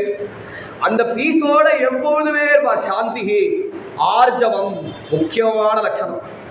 அதான் வள்ளலார் சொல்றார், உள்ளொன்று வைத்து புனரொன்று பேசும் உறவு கலவாமை வேண்டும். அந்த பிரார்த்தனையா சொல்ற விளையாட்டா. ஏன்னா உள்ள ஒன்று வச்சுட்டு இருக்கோம், யாரா வெளியில பார்த்தா அதை வாய் விட்டு சொல்ல மாட்டோம். அவன் நல்லா சொல்றானோ, நல்லா பாடுறானோ, அவன் வந்து நல்லா ஏதோ பேசினாலும், அவன் வேலையை ஒழுங்கா செஞ்சாலும், அவன் வேலையை ஏதோ தப்பு செஞ்சாலும் வெளில என்ன உள்ள என்ன சொல்லுவோம், உள்ள என்ன நினைக்கும், இவனெல்லாம் வந்து வேலையை வச்சு தொலைஞ்சோமே, இதனால இந்த கம்பெனியோட மார்க்கெட் ஓடுமான்னு தெரியாது, இப்படியே நம்ம பக்கத்தில் வச்சிருந்தோம்னா என் கேரியரும் போயிடும், இவன் கேரியரும் போயிடும். அதனால இவனை எப்படியோ சால்ஜா சொல்லி கழுத்து பிடிச்சி வெளில தள்ளிடணும் அப்படின்னு அந்த உள்ள மனசு தோணும். ஆனால் வெளியில் என்ன சொல்லுவோம், சூப்பராக பண்ணப்பா, மேலே மேலே நல்லா வருவேன், கவலைப்படாத அப்படின்னு போலியாக நடிச்சுட்டு இருக்கோம். அப்படின்னு நான் ஒருத்தரை மட்டும் சொல்ல, எல்லாருமே நம்ம உள்பட எல்லாம் அப்படிதான் இருக்கும். வெளியில சில விஷயம் வாய் விட்டு சொல்ல முடியாதுல்ல, அதனால உள்ள வச்சுட்டு அவனை வந்து எப்படி கரிசனம் பண்ணணுமோ, எப்படி கழுவி விடணுமோ அப்படி நம்ம கழுவி விட்டுட்டு இருக்கோம் புறத்தையார. அதுதான் வந்து அந்த குணத்தை தான் சுவாமி தெஜிக்கணும்னா, அதை தவிர்க்கணும்னா ஆர்ஜவம்னு சொல்ற. நம்ம மனசாட்சி என்ன சொல்றதோ அது வாயில சொல்லணும். ஏன்னா பொதுவாக ஜோதிகாரர்கிட்ட தான் உபதேசம், புதன் சரியில்லை, சுக்கிரன் சரியில்லை, சனி சரியில்லைன்னு சொன்னா அதை வந்து பெரியவாள்கிட்ட சொன்னார். பெரியவாள் சொன்ன, நீ அப்படிலாம் சொல்ல வேண்டாம்பா, உண்மையா இருக்கலாம் யதார்த்தமா. அவர்கள்ட்ட எப்படி சொல்லணும்னா, இந்த புதன் சரியில்லை சுக்கிரன் சரியில்லைன்னா இந்த பரிகாரம் பண்ணு, இந்த பரிகாரத்தை பண்ணி பெருமாளை வேண்டிண்டா அதோட தோஷம், அதோட மேலிஃபிக் எஃபெக்ட்ஸ் வந்து போயிடும். நீ அப்படி வந்து ஜோசியத்தை சொல்லு. எடுத்தோடனே புதன் சரியில்லை சொன்னா அட்ட கிழமை ஹார்ட் அட்டாக் அவனுக்கு வந்துடும். அதனால வந்து அப்படி சொல்ல வேண்டாம், ஆர்ஜவத்தை வந்து அப்படின்னு ஆர்ஜவம் போட வேண்டாம். எப்படின்னா ஒருத்தரை வந்து கேவலமாக செஞ்சாலும், நமக்கு வந்து மனசு பிடிப்படாத மாதிரி செஞ்சாலும் அவனை வந்து புரிய வைக்கணும் ஒன்று. இன்னொன்று எப்படி, அவனை வந்து மொல்ல சொல்லி புரிய வைக்கணும். அவனை எடுத்தோடனே வந்து நல்லா இல்லைன்னு சொல்லிட்டோன்னு வை, அவனோட இதையும் இன்ட்ரெஸ்டையும் வந்து ஒரு ஆணி அடிக்கிற மாதிரி அடிக்கிறான், முற்றுப்புள்ளி கொண்டாடுற மாதிரி ஆகும். அதனால இந்த பகவான் ஆர்ஜவம்னு சொல்கிறார். இந்த ஆர்ஜவம்னா உள் மனசு வந்து வெளியில வந்து பிரதிபலிக்கிறது. அப்புறம் ஞானம், முக்கியமாக எந்த ஞானம்னா விஷய ஞானம்னு சொல்லலாம். இங்கே பகவான் என்ன சொல்கிறாருன்னா பரமார்த்த ஞானம், சுவாமியை தெரிஞ்சுக்கிற அந்த ஞானம். ஏன்னா கடவுளை அறிவது தான் பெரிய ஞானமே, அதுதான் உலகத்திலே பெரிய ஞானம். இப்போ ஹிஸ்ட்ரி ஜாகிரபி சயின்ஸ் எல்லாம் இருக்கே, அதெல்லாம் என்னென்னா வயிற்று போகிறதுக்கு அந்த ஞானம், வாழறதுக்கு அடிப்படையாக வாழறதுக்கு அந்த ஞானம் அறிவு. அந்த ஞானத்தை விட உயர்ந்தது என்னன்னா, அந்த அறிவுக்கு விட பெருசு என்னன்னா வந்து செல்வத்துள் செல்வம் செவிச்செல்வம், அந்த பகவானை தெரிஞ்சுக்கிறது தான். அதான் ஞானம். விஞ்ஞானம் ஆஸ்திக்யம், விஞ்ஞானம்னா இந்த விசேஷ ஞானம்னு சொல்லிடலாம். இங்கே இன்னொன்று விஞ்ஞானம்னா வந்து அந்த ஞானத்தோட அனுபவம். அந்த ஞானத்தை தெரிஞ்ச பட்சத்தில் வந்து வெறும் தியரட்டிக்கலாக இருக்காது. ஏன்னா சில பேர் இருக்கா, மேக்ஸ் நல்லா போடுவா, மேக்ஸ் நல்லா போட்டு இந்த கணக்கு வந்து ஆன்சர்ஸ் கொடுக்குற வரைக்கும் நல்லா பண்ணுவார். ஆனால் ஒருத்தர் சொல்லிக் கொடுக்கணும்னா எப்படி இருக்கும், ஒருத்தர் சொல்லிக் கொடுக்கச்சே நீ போடுப்பா வந்துடும் அப்படின்னு சொல்லி விட்டுருவார். இவரை வந்து எப்படி அந்த ப்ராப்ளத்திலேருந்து இவனை வந்து எப்படி வெளிவருது, அந்த ப்ராப்ளத்துக்கு எப்படி வந்து எந்த மாதிரி டாக்டிக்ஸில் வந்து இவனை சொல்லிக் கொடுத்தா, அல்காரிதம் சொல்லிக் கொடுத்தா வந்து இவன் அப்போ தான் மேக்ஸ் போடுவான் அப்படின்னு சொல்லிக் கொடுக்கறதுக்கு அந்த ஞானம் வேணும். இவன் பட்டா அட் த சேம் டைம் வந்து இவன் வந்து இந்த கஷ்டத்துலேருந்து வெளில வந்தவனாக இருந்தால் தான் அந்த அனுபவம் இருக்கும். அந்த அனுபவம் இருந்த பட்சத்தில் தான் வந்து பொறுத்தையாருக்கு எடுத்து ஷேர் பண்ண முடியும். அந்த ஞானம் இருந்தும் விஞ்ஞானம் இல்லைன்னா பிரயோஜனம் இல்லை. வெறும் வந்து கிராமட்டிக்கல் வெறும் தியரட்டிக்கல் நாலேஜாக போயிடும், வெறும் அறிவாக போயிடும். அது அனுபவம் ஆக்கணும்னா விஞ்ஞானம் சொல்கிறார். அனுபவம் உள்ளவராக இருக்கார். பிரம்ம கர்ம ஆஸ்திக்யம், முக்கியமாக என்ன ஆஸ்திக்யம்னா கடவுள் நம்பிக்கை இருக்கிறவராக இருக்கார். ஞானம் இருக்கு, விஞ்ஞானம் இருக்கு, கடவுள் இல்லைன்னு சொன்னானா அந்த ஞானம் பரிபூர்ணமே கிடையாது. சும்மா வந்து வேதாந்தத்தை மட்டும் ஒத்துண்டு எதுக்குடா பூஜை, எதுக்கு சாமியை வேண்டிக்கினா? பகவான் வந்து எல்லா இடத்துக்கும் உள்ள இருக்கார், எனக்குள்ள இருக்கார், நான் தான் சாமி இப்படின்னு கையை நீட்டின்னு இருக்கிறது வந்து அது கிடையாது. அந்த பகவான் கணத்தை சத்த நம்பிக்கை வேண்டும். அதை காட்டுறதுக்கு தான் ஆஸ்திக்யம், பிரம்மகர்ம ஸ்வபாவஜம் அப்படின்னு நன்மையான்மிக்க நான்மறையாளர்கள் நம்பி கொஞ்சம் விஸ்தாரமாக சொல்லிட்டேன். அப்புறம் பன்மையாக கருத்துவராதலில் அவா பரப்பேறு கருத்து வச்சிருக்காங்க. நான் அந்த கோஷியில் வந்து சேரணும் எனக்கு ஆசையாக இருக்கு.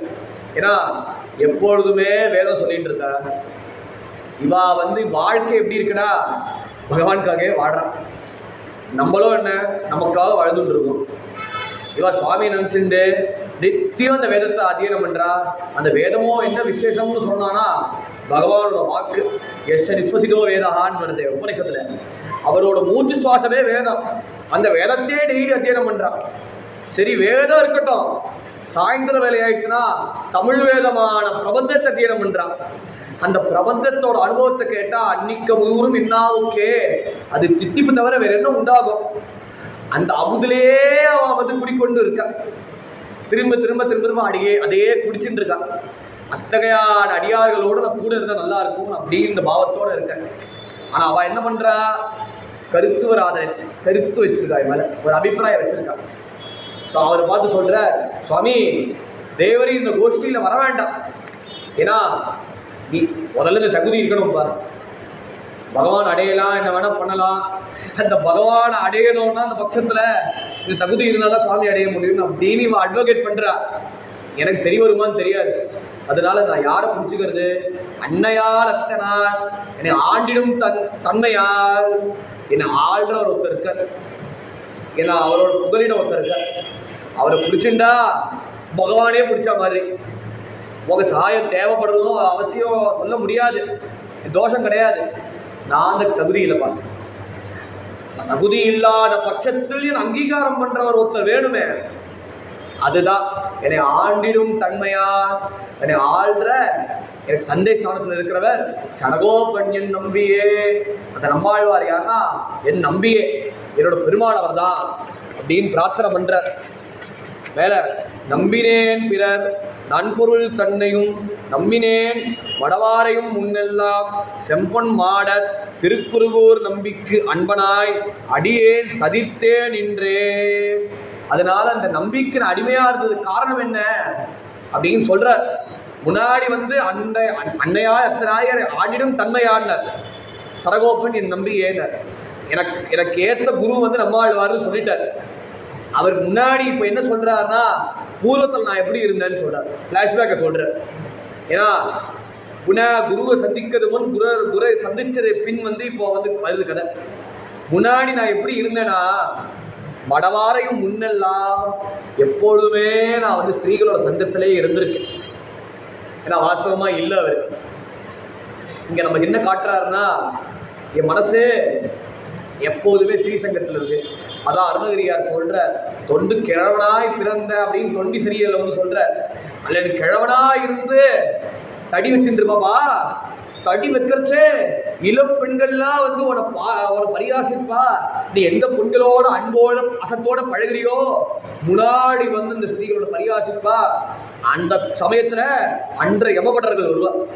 யமபட்டர்கள் எல்லாம் கையில வந்து பாசத்தை வீசிட்டு எல்லாம் வந்து பிடி கொள்ளு சாவு அப்படின்னு வந்து பாசத்தை வீசின்னு உருவனோடு வருவா, உசுரை புடுங்கனோடு வருவா. அந்த சமயத்துல யாரை பிடிச்சிக்கணும்னா முருகரை பிடிச்சிக்கோ. அதை காட்டுறதுதான் அருணகிரியார் சொல்றார் நமக்கு. அவர் யாருன்னா ரகுநாதரான ராமபிரானோட வருமா அப்படின்னு அர்த்தத்தை சார்ந்த சொல்லிட்டேன். அப்படின்னு நமக்கு அந்த முக்கியத்துவத்தை காட்டுறாரு. மடவாரே முன்னெல்லாம் நான் பின்னாடி எப்படி இருந்தேன்னா ஸ்திரீகளோட சங்கத்திலே இருந்திருக்கேன்.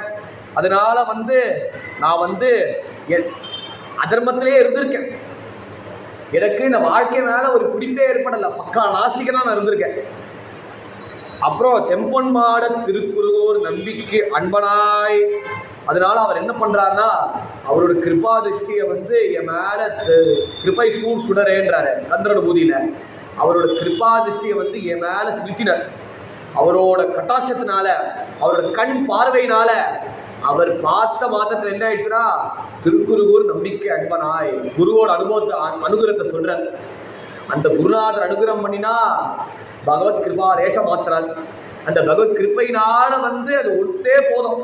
அந்த ஒன்று போதும்னா ஒரு ஜீவனை உத்தாரணம் பண்ணிடும், கரையேற்றிடும். அந்த பகவானோட கிருப்பையினால, ஆச்சாரியோட கிருப்பையினால அவர் மேல பட்ட மாத்திரத்துல அடியேன் சதித்தே நின்றேன். நான் இப்ப இப்படி இருக்கிறதுக்கு காரணம் என்னன்னா அவரோட அனுகிரகம். அவர் அனுகிரகத்துலதான் இப்ப நான் சேமமா இருக்கேன் அப்படின்னு உடையவர் சரித்திரத்துல ஞாபகம் வரும். யாருன்னா உரங்காவலிதாசர். அந்த உரங்காவலிதாசரோட கதை தான் 5வது பாசுரத்திலே வருது. அதை வச்சே சொல்லிடலாம். உரங்காவலிதாசர் யாருன்னு சொன்னா உடையவரோட பரம சிஷ்யன். அவர் பெரிய ஒரு மல்லர். சேரனுக்கும் சோழனுக்கும் பாண்டிய தேசனுக்கும் அவர் தனுர்வித்தியை சொல்லிக் கொடுப்பார். எப்படி ஒரு குஸ்தி சண்டை எப்படி போடுறது இப்படின்னு எல்லா ரெஸ்லிங்ல சொல்லிக் கொடுப்பார். பெரிய வீரன் அவர். சண்டை பயிற்சி பெருசா நடத்துறார். ஆனா அவருக்கு என்ன ஒரு குணம் இருக்குன்னா தன்னோட மனைவி மேல ஒரு ஆசை இருக்கு. அதனால வெளியில யாரா பார்த்தா தாம மனைவி மேல திருஷ்டி படக்கூடாதனால கொடை தூக்கிட்டே வருவார். இவரோ பலிஷ்டர்.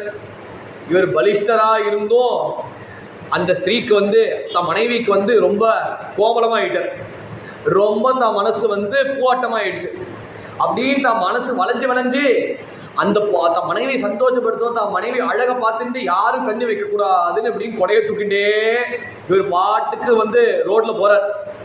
ஆனா வந்த அடியார்களோ வந்த பக்தர்களோ எல்லாம் ஒரு மாதிரி பார்க்குறார்.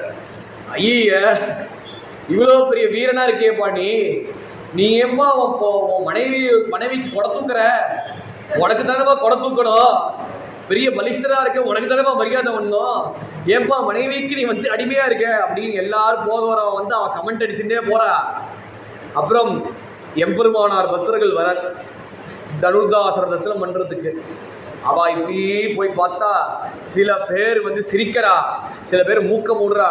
ஐயோ சுவாமி ஒரே துர்கந்தம் வருது சுவாமி, இவர் 4 நாளா குளித்தாலா தெரியல, ஸ்நானம் பண்ணாரா தெரியல சுவாமி, அதனால நமக்கு இந்த சாவாசம் வேண்டாம், வேற எங்கேயா போலாம் சுவாமின்னு. இவர் உடையவர் வந்த சிஷ்யர்கள் எல்லாம் உடையவர் திசை திருப்பணும்னு பார்த்தார். ஆனா உடையவரோட பார்வை நேரம் போயிட்டு தனுர்தாசன் மேல ஒரு பார்வை பார்த்து சிரிச்சார். இவா எல்லாரும் கேட்க தயங்கின கேள்விய உடையவர் தைரியமா கேட்டார். ஏன்னா ஆர்ஜவம், அந்த ஆர்ஜவம் தான் தனுர்தாசருக்கு இருக்கு. தான் மனசுல என்ன வச்சிருக்காரோ அதை அப்படியே வெளியில அழகா நமக்கு நேரம் காட்டுறாரு. அந்த குணத்தை தான் முன்னாடி சொன்னார். அந்த குணத்தை தான் சொன்னேன். நம்பினேன் நம் பொருள் தன்னையும். இதே குணத்தை தான் இவர் தனுர்தாசர் காட்டினார். உடனே உடையவருக்கு மனசுல ஒரு கருணை ஏற்பட்டது. அதனால நீ என்னப்பா கொடை தூக்கின்னு வர, ஏதாவது வெயில் பெய்யுறதா, ஏதாவது மழை பெய்யுறதா கொடை தூக்குறதுன்னு. ஏன்னா என் பொண்டாட்டி மேல இவ்வளவு பாசம் இருக்கு. அந்த வெயில் என் பொண்டாட்டியோட அழகை மங்க வைக்கக்கூடாது, அந்த அழகுக்கு ஒரு ஏதாவது கேடு ஏற்படக்கூடாது, அந்த வெயிலேருந்து காப்பாற்றுற அந்த சேட்டம் யாரும் கண்ணு வச்சுக்கூடாது, திருஷ்டி வைக்கக்கூடாதுக்கு, அதெல்லாம் கொடை தூக்கிட்டு வரேன். அதை பார்த்து சொல்ற, சரி இவ்வளோ அழகா இருக்காளா அவன் மனைவி, நான் உலகத்துல இதை விட ஒரு அழகான வஸ்துவை காட்டுறேன், அது பார்த்தா நீ என்ன பண்ணுவ? அதுக்கு நான் என் உசுரையே விட்டுறேன், அதுக்கு நான் அவருக்கு அடிமையாவே ஆயிடுறேன் அப்படின்னு சொன்னோன்னே, சரிப்பா ரொம்ப சந்தோஷம், இதை விட ஒரு பெரிய வஸ்து ஒன்று இருக்கா சுவாமி? இருக்குப்பா, என்னோட வா அப்படின்னு ஒரு கையை பிடிச்சுண்டு ஆயிஷன் வரா. வந்த பக்தர்களோ கொஞ்சம் அருவருப்போட, சில பேர் ஆஹா இந்த பல்லர் என்னதான் கொடுத்து வச்சிருக்காரோ போல இருக்கு, நமக்கோ நேரம் கேட்க அந்த தைரியம் இல்லை, கேட்டால் நம்மளை எல்லாம் குண்டு கட்ட அடித்து சமாதி கட்டிடுவா, அதனால இந்த கேள்வி கேட்க எனக்கே பயமாக இருக்கு. ஆனால் இந்த குருவோ என்ன அனுகிரகம் பண்ணுறா பாருன்னு அப்படின்னு எல்லாரும் 4 பேர் பல எண்ணத்தோட வேடிக்கை பார்க்குறா. தனுர்தாசர் அழகா பகவான் உடையவர் ஐஷன் போறார். அப்படியே இந்த சப்த பிராகார மத்தியில, அந்த சப்த பிராகார மத்தியில் இருக்கிற அந்த சப்த பிராகாரத்துக்குள்ள பகவான் பள்ளிக்கொண்ட பெருமாளா சேவை சாதிக்கிறார். யோக நித்ரையில துரிய ஸ்திதியில தூங்குறார், முழிப்பு நிலையில இருக்கார். அப்படின்னு இந்த உலகத்தையே தனக்குள்ள அத்தனையும் தக்க வச்சிருக்கார். உலகத்தை அத்தனையும் தனக்குள்ள மூழ்கிருக்கார். அந்த ரூபத்தை பார்த்தார், அந்த பெருமாளோட வடிவழகை காட்டுறார், அவரோட திருவடியை காட்டுறார், அவரோட அழகான அந்த தாமரை எல்லா ரூபத்தையும் காட்டுறார். அதை காட்டின உடனேயே ரங்கநாதரோட பெரிய பெருமாளோட திருமுகத்தை காட்டி அரங்கா இவனை பார், ஏன்னா கருணை பார்த்தாச்சு சுவாமின்னு போயிட்டு வந்துடுவார். அந்த அந்த பக்தி வந்துடும். அந்த பக்தி என்ன ஆயிடும்னா வெறும் திரைப்படம் பார்க்குற மாதிரி போயிடும். அதனால மனசுல தக்க வைக்கும்படியா இருக்கட்டும், அவன் மனசை தங்கும்படியா இருக்கணும்னால அரங்காவினை பார் அப்படின்னு இவரோட கருணா கடாட்சனால இவரோட வச்சனத்தினால தன்னோட தாமரை கண் திறந்த மாத்திரத்திலேருந்து எந்த உறங்காவில்லிதாசர் உறங்க மாட்டாரோ, தான் மனசு உருங்காதோ, எப்படி வில்லு உருங்காதோ அந்த மாதிரி மலையாத வில்லு அரங்கரை வளைஞ்சிட்டார். ஏன்னா உடையவரோட கருணை, அந்த உடையவரோட கருணையினால வடவாரையும் முன்னெல்லாம் பின்னாடி மனைவி மலக ஆசக்தி எதுனாலனா இந்த நம்மாழ்வார கருணையினால நான் இப்படி சத்பாத்திரம் ஆயிட்டேன். அதே உடையவரோட கருணையினால உறங்காவில்லிதாசர் தர்மதாசனா உடையவருக்கு சிஷ்யர் ஆயிட்டார் அப்படின்னு இதே கதை தான். ஏன்னா குருநாதரோட அன்பு, அந்த அன்புக்கு எல்லை சொல்லவே முடியாது. எப்பேற்பட்ட நிலை இருந்தாலும் உனக்கு கரை ஏற்றிடும் அப்படின்னு அந்த கரையேற்றின பிரயோஜனம் கடைசியில் என்ன ஆயிடுது, அது எந்த நிலை கொண்டு விட்டுருக்கு அப்படின்னு இப்போ 6வது ஸ்லோகத்தில் பார்ப்போம். இன்று தொட்டும் எருமையும் எம்பிரான் நின்று தம்புகள் ஏத்த அருளினன் குன்றமாட திருக்குருகூர் நம்பி என்றும் என்ன இகழ்விலேன் காண்மினேன் கண்டு கொண்டென்னை காய்மாறப்பிரான் பண்டை வில்வினை பாற்றி அருளினன் எந்திசையும் அரிய எம்புக்கேன் ஒந்தமிழ் சடகோபன் அருளனையே. இன்று தொட்டும் எருமையும் எம்பிரான், எப்போ நான் ஞானத்தை அடைஞ்சிட்டேனோ, எப்போ நான் அவருக்கு அடியாராயிட்டேனோ, நின்று தன்புகள் ஏத்த அருளினன், அவர் எனக்கு கூட இருந்து அந்த புகழுக்கு எனக்கு ஊக்குவிக்கும் காரணமாயிட்டார். அந்த புகழுக்கு அவர் தான் புகற்றார். அவர் தான் எனக்குள்ளே இருந்து அந்த புகழும்படியான வஸ்துவா அவரும் இருக்கார். இத்தனையும் இருந்து என்ன பண்ணுறாருன்னா, ஏத்தவர்களின் குன்றமான திருக்குருகூர் நம்பி என்றும் இகழ்விலேன் காண்பினே. அதனால அவர் எனக்கு புகழை கொடுத்த காட்டிலும் எங்கும் என்ன இகழ்விலேன் காண்பினே, உனக்கு எப்பொழுதும் கைவிட மாட்டேன் அப்படின்னு அந்த ஒரு ஸ்ரத்தையை கொடுத்துட்டார். அந்த ஸ்ரத்தையை தான் பரமசத்தையை நம்மாழ்வார் கொடுத்துட்டார். பின்னாடி மதுரகவி ஆழ்வார் பாண்டிய தேசத்துக்கு போனார். பாண்டிய தேசத்தில் போய் எல்லாருமே அவர் பின்னாடி நம்மாழ்வாரோட திருவாய்மொழி பிரச்சாரம் பண்ண போனார். வந்த சங்க புலவர்களோ இதை பரீட்சை பண்ணணும் எண்ணத்தோட பார்க்குறார். ஏற்கனவே கண்ணன் ஒன்னும் சோரை தின்னும் வீட்டிலே எல்லாம் கண்ணன் அப்படின்னு இருக்கு அந்த பாசுரம். அந்த பாசுரத்தோட பாதி இருக்கு, உண்ணும் சோரை தின்னும் வீட்டிலே எல்லாம் கண்ணன். அந்த ஒரு பாதி கட் பண்ணிட்டார். மிச்ச பாசுரத்தை ஒரு அரை வழியை கொடுத்தார். அதை கொடுத்து இந்த சங்க புலவர்களோ என்னன்னா, இது இலக்கணம் இல்லாத மாதிரி இருக்கு, இருந்தாலும் பரீட்சை பண்றேன். அதனால பயங்கரமா என்ன பரீட்சை பண்றாருன்னா, அனல்வாதம் புனல்வாதம் உண்டு. அனல்வாதத்துல என்னன்னா, தீயில போடுற அந்த தீயில போட்டா அது எரியாம வரணும். இன்னொன்று புனல்வாதம் ஜலத்துல போடுறது. அந்த ஜலத்துல போட்டா அந்த ஜலத்தோட ஃப்ளோ, அந்த ஜலத்தோட நதியோட ஃப்ளோ அது ஓவர் ஃப்ளோ பண்ணி வரணும். அப்படியே ஒரேடியா நதியோடையே போகாம, நதியோட சங்கமிக்காம அதை நதியை எதிர்த்து வரணும் அப்படின்னு அனல்வாதம் புனல்வாதத்துல பரீட்சை பண்ணார். அந்த உண்ணும் சோரை தின்னும் வித்திலை எல்லாம் கண்ணன் அந்த ஒரு அறவழி இருக்கே, அந்த அறவழி பட்ட மாத்திரத்துல எதுலையும் தீனால சுட்டப்படலை. அவர் தண்ணீரால் நினைக்கப்பட்டாலும் அந்த எழுத்து மறைஞ்சு போல அந்த ஜலத்தை அப்படியே எதிர்த்து வந்தது. அந்த ஜலத்தை எடுத்துன்னு அப்படியே காகிதம் அவரோட கையில வந்துது. அதை பார்த்த அப்புறம் தான் சங்கப்புலவருக்கு பட்டது, திருவாய்மொழி வேதத்துக்கு சாரம், வேதத்துக்கு சமானமான சாரம், சாமவேதத்துக்கு சாரமான திருவாய்மொழி அப்படின்னு லோகமே கொண்டாடுறான். அது திருவாய்மொழிக்கு அத்தகையான அந்தஸ்து மதிப்பு நம்மாழ்வார் கொடுத்துருக்கார். ஏன்னா நம்மாழ்வார் அனுகிரகத்தினாலேயே அடியேன் பிரவச்சனம் பண்ண, அடியேன் எல்லாருக்கும் பிரச்சாரம் பண்ணினேன் அப்படின்னு அந்த பாவத்தோட சொன்னதுனால அதோட மதிப்பு மேலே வந்தது. அதான் கண்டு கொண்டென்னை காரிமாறப்பிரான். அந்த குரு என்ன அனுகிரகம் பண்ணினார்னா, என்னை அனுகிரகம் பண்ணி பண்டை வல்வினை பாற்றி என்ன அனுகிரகம் பண்ணினான்னு கேட்டானா, வெறும் பார்த்தாரா, அந்த பார்வைக்கு ஒரு பெரிய சக்தி. பண்டை வல்வினை பாற்றி அருளினார். நான் முன்னாடி பண்ண இந்த பாவங்கள் இருக்கே, முன்னாடி நான் எப்படி இருந்தனான்னு இப்படி ஆயிட்டே வந்து பொதுவாக சொல்லுவாளே, எப்படி இருந்தனா முன்னாடி நான் என்ன பாவம் பண்ணினேனோ அவர் அனுகிரகத்தினாலேயே நான் பரிசுத்தமாயிட்டேன். அதனால இதை யாருமே கலங்க முடியாது. ஏன்னா பொதுவாக ஒரு ஆத்தியாத்மிகத்தில் ஒரு சுவாமி விஷயத்தில் வந்து ஒரு சாதனை பண்ணணும், ஆன்மீகத்தில் பிரவேசம் பண்ணணும், ஆன்மீகத்தில் கால் வைக்கணும் அப்படின்னு நினைக்கிறவன் என்னன்னா, பொதுவாக வந்து ஒரு ஃபென்ஸு தேவைப்படும். ஒரு ஃபென்ஸு இருந்தாதான் அவன் பண்ணுற சாதனையோ அவன் பண்ணுற வழிபாடோ நிலைக்கும், இல்லைன்னா நிலைக்காது. அந்த ஃபென்ஸு என்ன ஃபென்ஸுன்னு கேட்டானா, அறியாத மற்றே தெரியாத அந்த யாரு பகவானை புரிஞ்சிக்க மாட்டாரோ, பகவானை வேண்டிக்கிறவா வந்து அல்பாயுசில் போவான் அப்படின்னு நம்மளெல்லாம் பரியாசம் பண்ணுறாளே, கிண்டல் பண்ணுறாளே, அவகிட்ட சங்கம் ஒருபொழுதும் வச்சுக்காதப்பா. அவளோட ஸ்நான பிராப்தியே வச்சுக்கூடாது. அந்த சங்கத்திலேருந்து விடுவதற்கு தான் அந்த ஃபென்ஸு. அதை காட்டிலும் என்னன்னா வந்து வரத்தியால் நிந்தையே பண்ணக்கூடாது.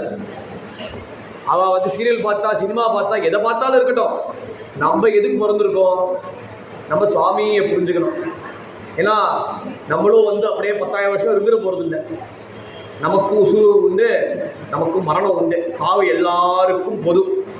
நம்ம இந்த உலகத்தில் பிறந்துட்டோன்னு என்னைக்கோ ஒரு நாள் சாவு மரணம் வந்தே தீரும். ஏன்னா சொல்ல முடியாது, எந்த க்ஷணத்தில் வேணாலும் நம்ம உசுறு போகலாம். அதனால இந்த ஞானத்தோடையே அந்த அண்டர்ஸ்டாண்டிங்கோடு இந்த மெச்சூரிட்டியோடு ஒரு மனுஷன் வாழணும். அதுக்கு தான் அந்த வேள்வி, அதுக்கு தான் ஒரு வேலி தேவை. அந்த வேலி தெரிஞ்சதுக்கப்புறம் அவன் சாதனை, அவன் பண்ணுற அந்த ஆன்மீக வாழ்க்கை எப்படி இருக்குன்னா, அது மலர்ந்து பெருசாக வந்து விருட்சமாயிடும், ஒரு பெரிய மரமாயிடும். அது மரமானதுக்கப்புறம் என்ன ஆகும்னா, எங்கே போட்டாலும், எந்த இடத்துல பிளேஸ் பண்ணாலும், என்ன இடத்துல வந்து அவனுக்கு என்வாயர்மெண்ட் இருந்தாலும் சரி சமமாக இருக்கும். ஒன்றும் தெரியாது, ஒரு பாவமும் வராது. அதனால் யாரா வந்தா இவன் வந்தாலும் வந்து ஒரு பயம் வராது. வரட்டுமே, அவளும் பகவான் சுரூபமாச்சே, அதுதான் இவர் பண்ணுறார். பன்றை வல்வினை பாற்றி என்னோட இந்த பழைய கர்மாக்களை வந்து அழிச்சிட்டார். அதனால எனக்கு ஞானம் என்ன காட்டுறதுன்னா, யாரை பார்த்தாலும் எவனை பார்த்தாலும் வந்து என் குருநாதர் தெரிகிறார். சர்வத்திர கிருஷ்ணரோட தரிசனம் தெரியுது. அதுதான் உயர்ந்தது. ஞானம் ஞானம்னு சொல்கிறோம்னா அந்த ஞானத்தோட பலனா யாரை பார்த்தாலும் கிருஷ்ணர் இருக்காருன்னு தெரியும். எப்படின்னா, இந்த ஃபேன் ஓடுறது கிருஷ்ணர், நீங்களாக இருக்கீங்களே நீங்களும் கிருஷ்ணர். இந்த மைக் இருக்கே, இந்த மைக்குள்ளேயும் கிருஷ்ணர் இருக்கார். இப்போ அடியன் இருக்கேன், அடியனுக்குள்ளேயும் கிருஷ்ணர் இருக்கார். இப்படின்னு எல்லாத்தையும் பார்த்தாலுமே வந்து கிருஷ்ணர் தான் வந்து வியாபிச்சிருக்கார். அதுதான் வாசுதேவ சர்வமிதி ச மகாத்மா சுதுர்லபான் பகவான் கீதையில ஒரே வார்த்தையை சொல்லிட்டேன். ஏன்னா தெரிஞ்சுக்கிறதுக்கு என்னன்னா, பகூனாம் ஜென்மநாமந்தே ஞானவான்மாம் பிரபத்தியதே. அந்த ஞானம் தெரிஞ்சுக்கிறதுக்கு அநேக ஜென்மங்கள் ஆகும். அது எப்போ தெரிஞ்சுக்கணும்னா, வாசுதேவ சர்வமிதி, அந்த வாசுதேவன் தான் எல்லாமே, பகவான் தான் எல்லாமே. அந்த ஞானம் தெரிஞ்சுக்கணும்னா அதுக்கு குரு கிருபை வேணும். அந்த குரு அப்படி பகவான் தான் எல்லாமே தெரிஞ்சவர் யாருன்னா மகாத்மா. அந்த மகாத்மா அந்த மகானை கிடைக்கிறது தான் கஷ்டம். பொதுவாக எல்லாரும் மகானுன்னு பேர் போட்டுடலாம். அந்த மகானுன்னு பேருபடி இருக்கிறவர் கிடைக்கிறது உலகத்தில் கஷ்டம். அது அந்த அந்த நம்மால் வர்றதுனால பண்டை வலிவினை பாட்டு வேணும். அந்த பழைய கருமாக்கள் எல்லாம் போக என்னாச்சுன்னா, பகவானோட தரிசனம் கிடைக்க என் திசையும் அரியையும் புக்கேன் ஒன்றமிக்க சடகோபன் அருளையே. அதனால வந்து எனக்கு எங்கே பார்த்தாலும் அவரோட வச்சனங்கள் தெரியுது. அவரோட வச்சனங்கள் தெரிஞ்சதுனால எங்கே பார்த்தாலும் ஒரு அருள் வந்து எல்லா இடத்துலையும் வியாபிச்சிருக்கு. அந்த அருளோட பெருமை என்ன, அதை வந்து இப்போ 8வது பாசுரத்தை பார்க்க போகிறோம். அருள் கொண்டாடும் அடியவர் இன்புரர் அருளினான் வறுமையின் பொருள் அருள் கொண்டு 1000 தமிழ் பாடினார் அருள் கண்டீர் இவ்வுலகில் மிக்கதே. இந்த பாசுரத்தோட அழகு பார்த்தா 3 வரியில கண்டினியூஸா அருள் அருள் அருள் அந்த வார்த்தை ரிப்பீட் ஆகிட்டே இருக்கும்.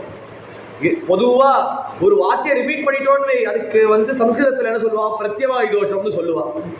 அது ரிப்பீட் பண்ணதுக்கு ஒரு தோஷம். அதனால இந்த சாஸ்திரத்தை யாரும் படிக்கக்கூடாது, அதை ஓரம் கட்டி வச்சுக்கணும். ஆனால் இங்கே இந்த வார்த்தையை அருள் வார்த்தையை வந்து 4 தடவை சொல்லிட்டு இருக்காரு. ஏதாவது தோஷம் இருக்கான்னு கேட்டால் தோஷம் கிடையாது. ஏன்னா நம்மாழ்வார் ஏற்றுனார் இந்த பாசுரத்தை. அந்த நம்மாழ்வார் யார் ஏற்றுக்கிறாருன்னா, பகவான் ஏற்றுந்தார். ஆதியும் ஜோதி அங்கு வைத்து இன்பு குறன் அப்படின்னு அந்த அவதார ரகசியத்தை அவர் தான் சொன்னார். அவர் சொல்லனா பகவானோட 10 திருவவதாரங்களும் தெரியாது. அந்த 10 திருவவதாரங்களோட ரகசியம் என்னன்னு கேட்டானா, ஆதியா அனாதியா இருக்கிற ஜோதி வந்து அங்கேருந்து இங்க அவதாரமா, அங்கேருந்து இங்க இறங்கினது, அதான் அவதாரம்னு டெபினிஷன் ஒரே வார்த்தையில சொல்லிட்டார். அப்படி பகவான் வந்து பகவானுக்கு பிரியமான பாதுகாசேகர் நம்மாழ்வார். அதனால தான் அவரோட சட்டாரி வந்து நமக்கு தேவைப்படுறது. அந்த சட்டாரி எதுக்கு வாங்கிக்கிறோம்னா, பகவானோட திருப்பதி ஸ்பர்ஷம் விட நம்மாழ்வார் திருப்பதி ஸ்பர்ஷத்தை வாங்கினானா அதை நம்ம தலையில வைச்சா பகவான் நம்மளை ஏற்றுப்பார். அதனால தான் சட்டாரி தலையில வைக்கிறது என்னமோ கீழே வச்சிருக்கான்னு நினச்சிக்கூடாது. இந்த நம்மாழ்வாரோட ஸ்ரீ பாதுகை நம்ம தலையில படணும். அது தலையில படுறதுதான் இங்க அருள் சொல்றாரு. அருள் கொண்டாடிடும் அடியவர் இன்புற. என்ன அருள்னு கேட்டானா, அடியவர் இன்புற தடுக்கி ஊழ்ந்த அடியவர்கள் இருக்கார். ஏன்னா ஒரு நமக்கு 4 சம்பந்தத்தோட தான் இந்த உலகத்துல வாழணும். 4 சம்பந்தம் என்னன்னு கேட்டோம்னா, முதல்ல எம்பெருமானார் பகவான். அந்த பகவான் வந்து அவர் ஸ்திதிகர்த்தாவா இருக்கட்டும், அந்த உலகத்தை வந்து அவர் காக்கும் தொழில் செய்யட்டும். அவரோட சங்கல்பத்துல தான் பிரகிருதியான அம்பாள் வந்து தாயார் வந்து வேலை செய்யறார். ஏன்னா சக்தி அதிஷ்டான சிவன் அதிஷ்டானத்துல தான் சக்தியே நடமாடுறது. அதை நம்ம காளியோட ரூபத்தை பார்க்குறோமே, அந்த காளி ரூபத்தை பார்க்கச்சு அடியில வந்து சிவன் இருக்கார், மேல காளி நிற்கிறா. அது என்ன காட்டுறதுன்னா, சிவன் வந்து அதிஷ்டானமா பேஸா இருக்கார். அந்த பேஸுக்கு மேலதான் வந்து சக்தி ஆட்டமே இருக்கு. அதனால இந்த மூலகமே முகுலங்களே எதனால நடக்கிறதுனா அந்த பகவானோட சம்பந்தம் தான், பரமேஸ்வரோட சம்பந்தம் தான். அந்த பரமேஸ்வர சம்பந்தம் இருக்க தொட்டுனா அந்த உலகமே வந்து நடக்கிறது. அவர் இருக்கிறதுனால தான் அந்த உலகமே நடக்கிறது. அவரின்றி ஓர் அணுவும் அசையாது அப்படின்னு பிரபலமா கேட்டோமே. அவர்னால இந்த உலகம் நடக்கிறது. அதனால இந்த ஜீவனும் வந்து பிறக்கிறார். அந்த ஜீவன் பிறக்கச்சே அவரோட சங்கல்பத்தினாலே ஜீவன் பிறக்கிறார். இவருக்கு கர்மா இருக்கோ, வாசனை இருக்கோ, இது இருக்கோ அப்படின்னு சில சம்பிரதாயம் பார்த்தா அவரோட சங்கல்பத்தினால பிறக்கிறான்னு சொல்றார். அந்த சங்கல்பத்தினால ஜீவன் பிறக்கச்சே இந்த ஜீவன் பிறந்து ஏதோ வாழறா, ஏதோ தர்மத்துபடி கொஞ்சம் ஃபாலோ பண்ணி தான் வாழ்க்கையும் வாழறேன்னு சோக்கால்னு சொல்லி தான் வாழ்க்கையும் வாழறார். அப்புறம் ஏதோ பாவம் பண்றா, இப்படின்னு பண்றா.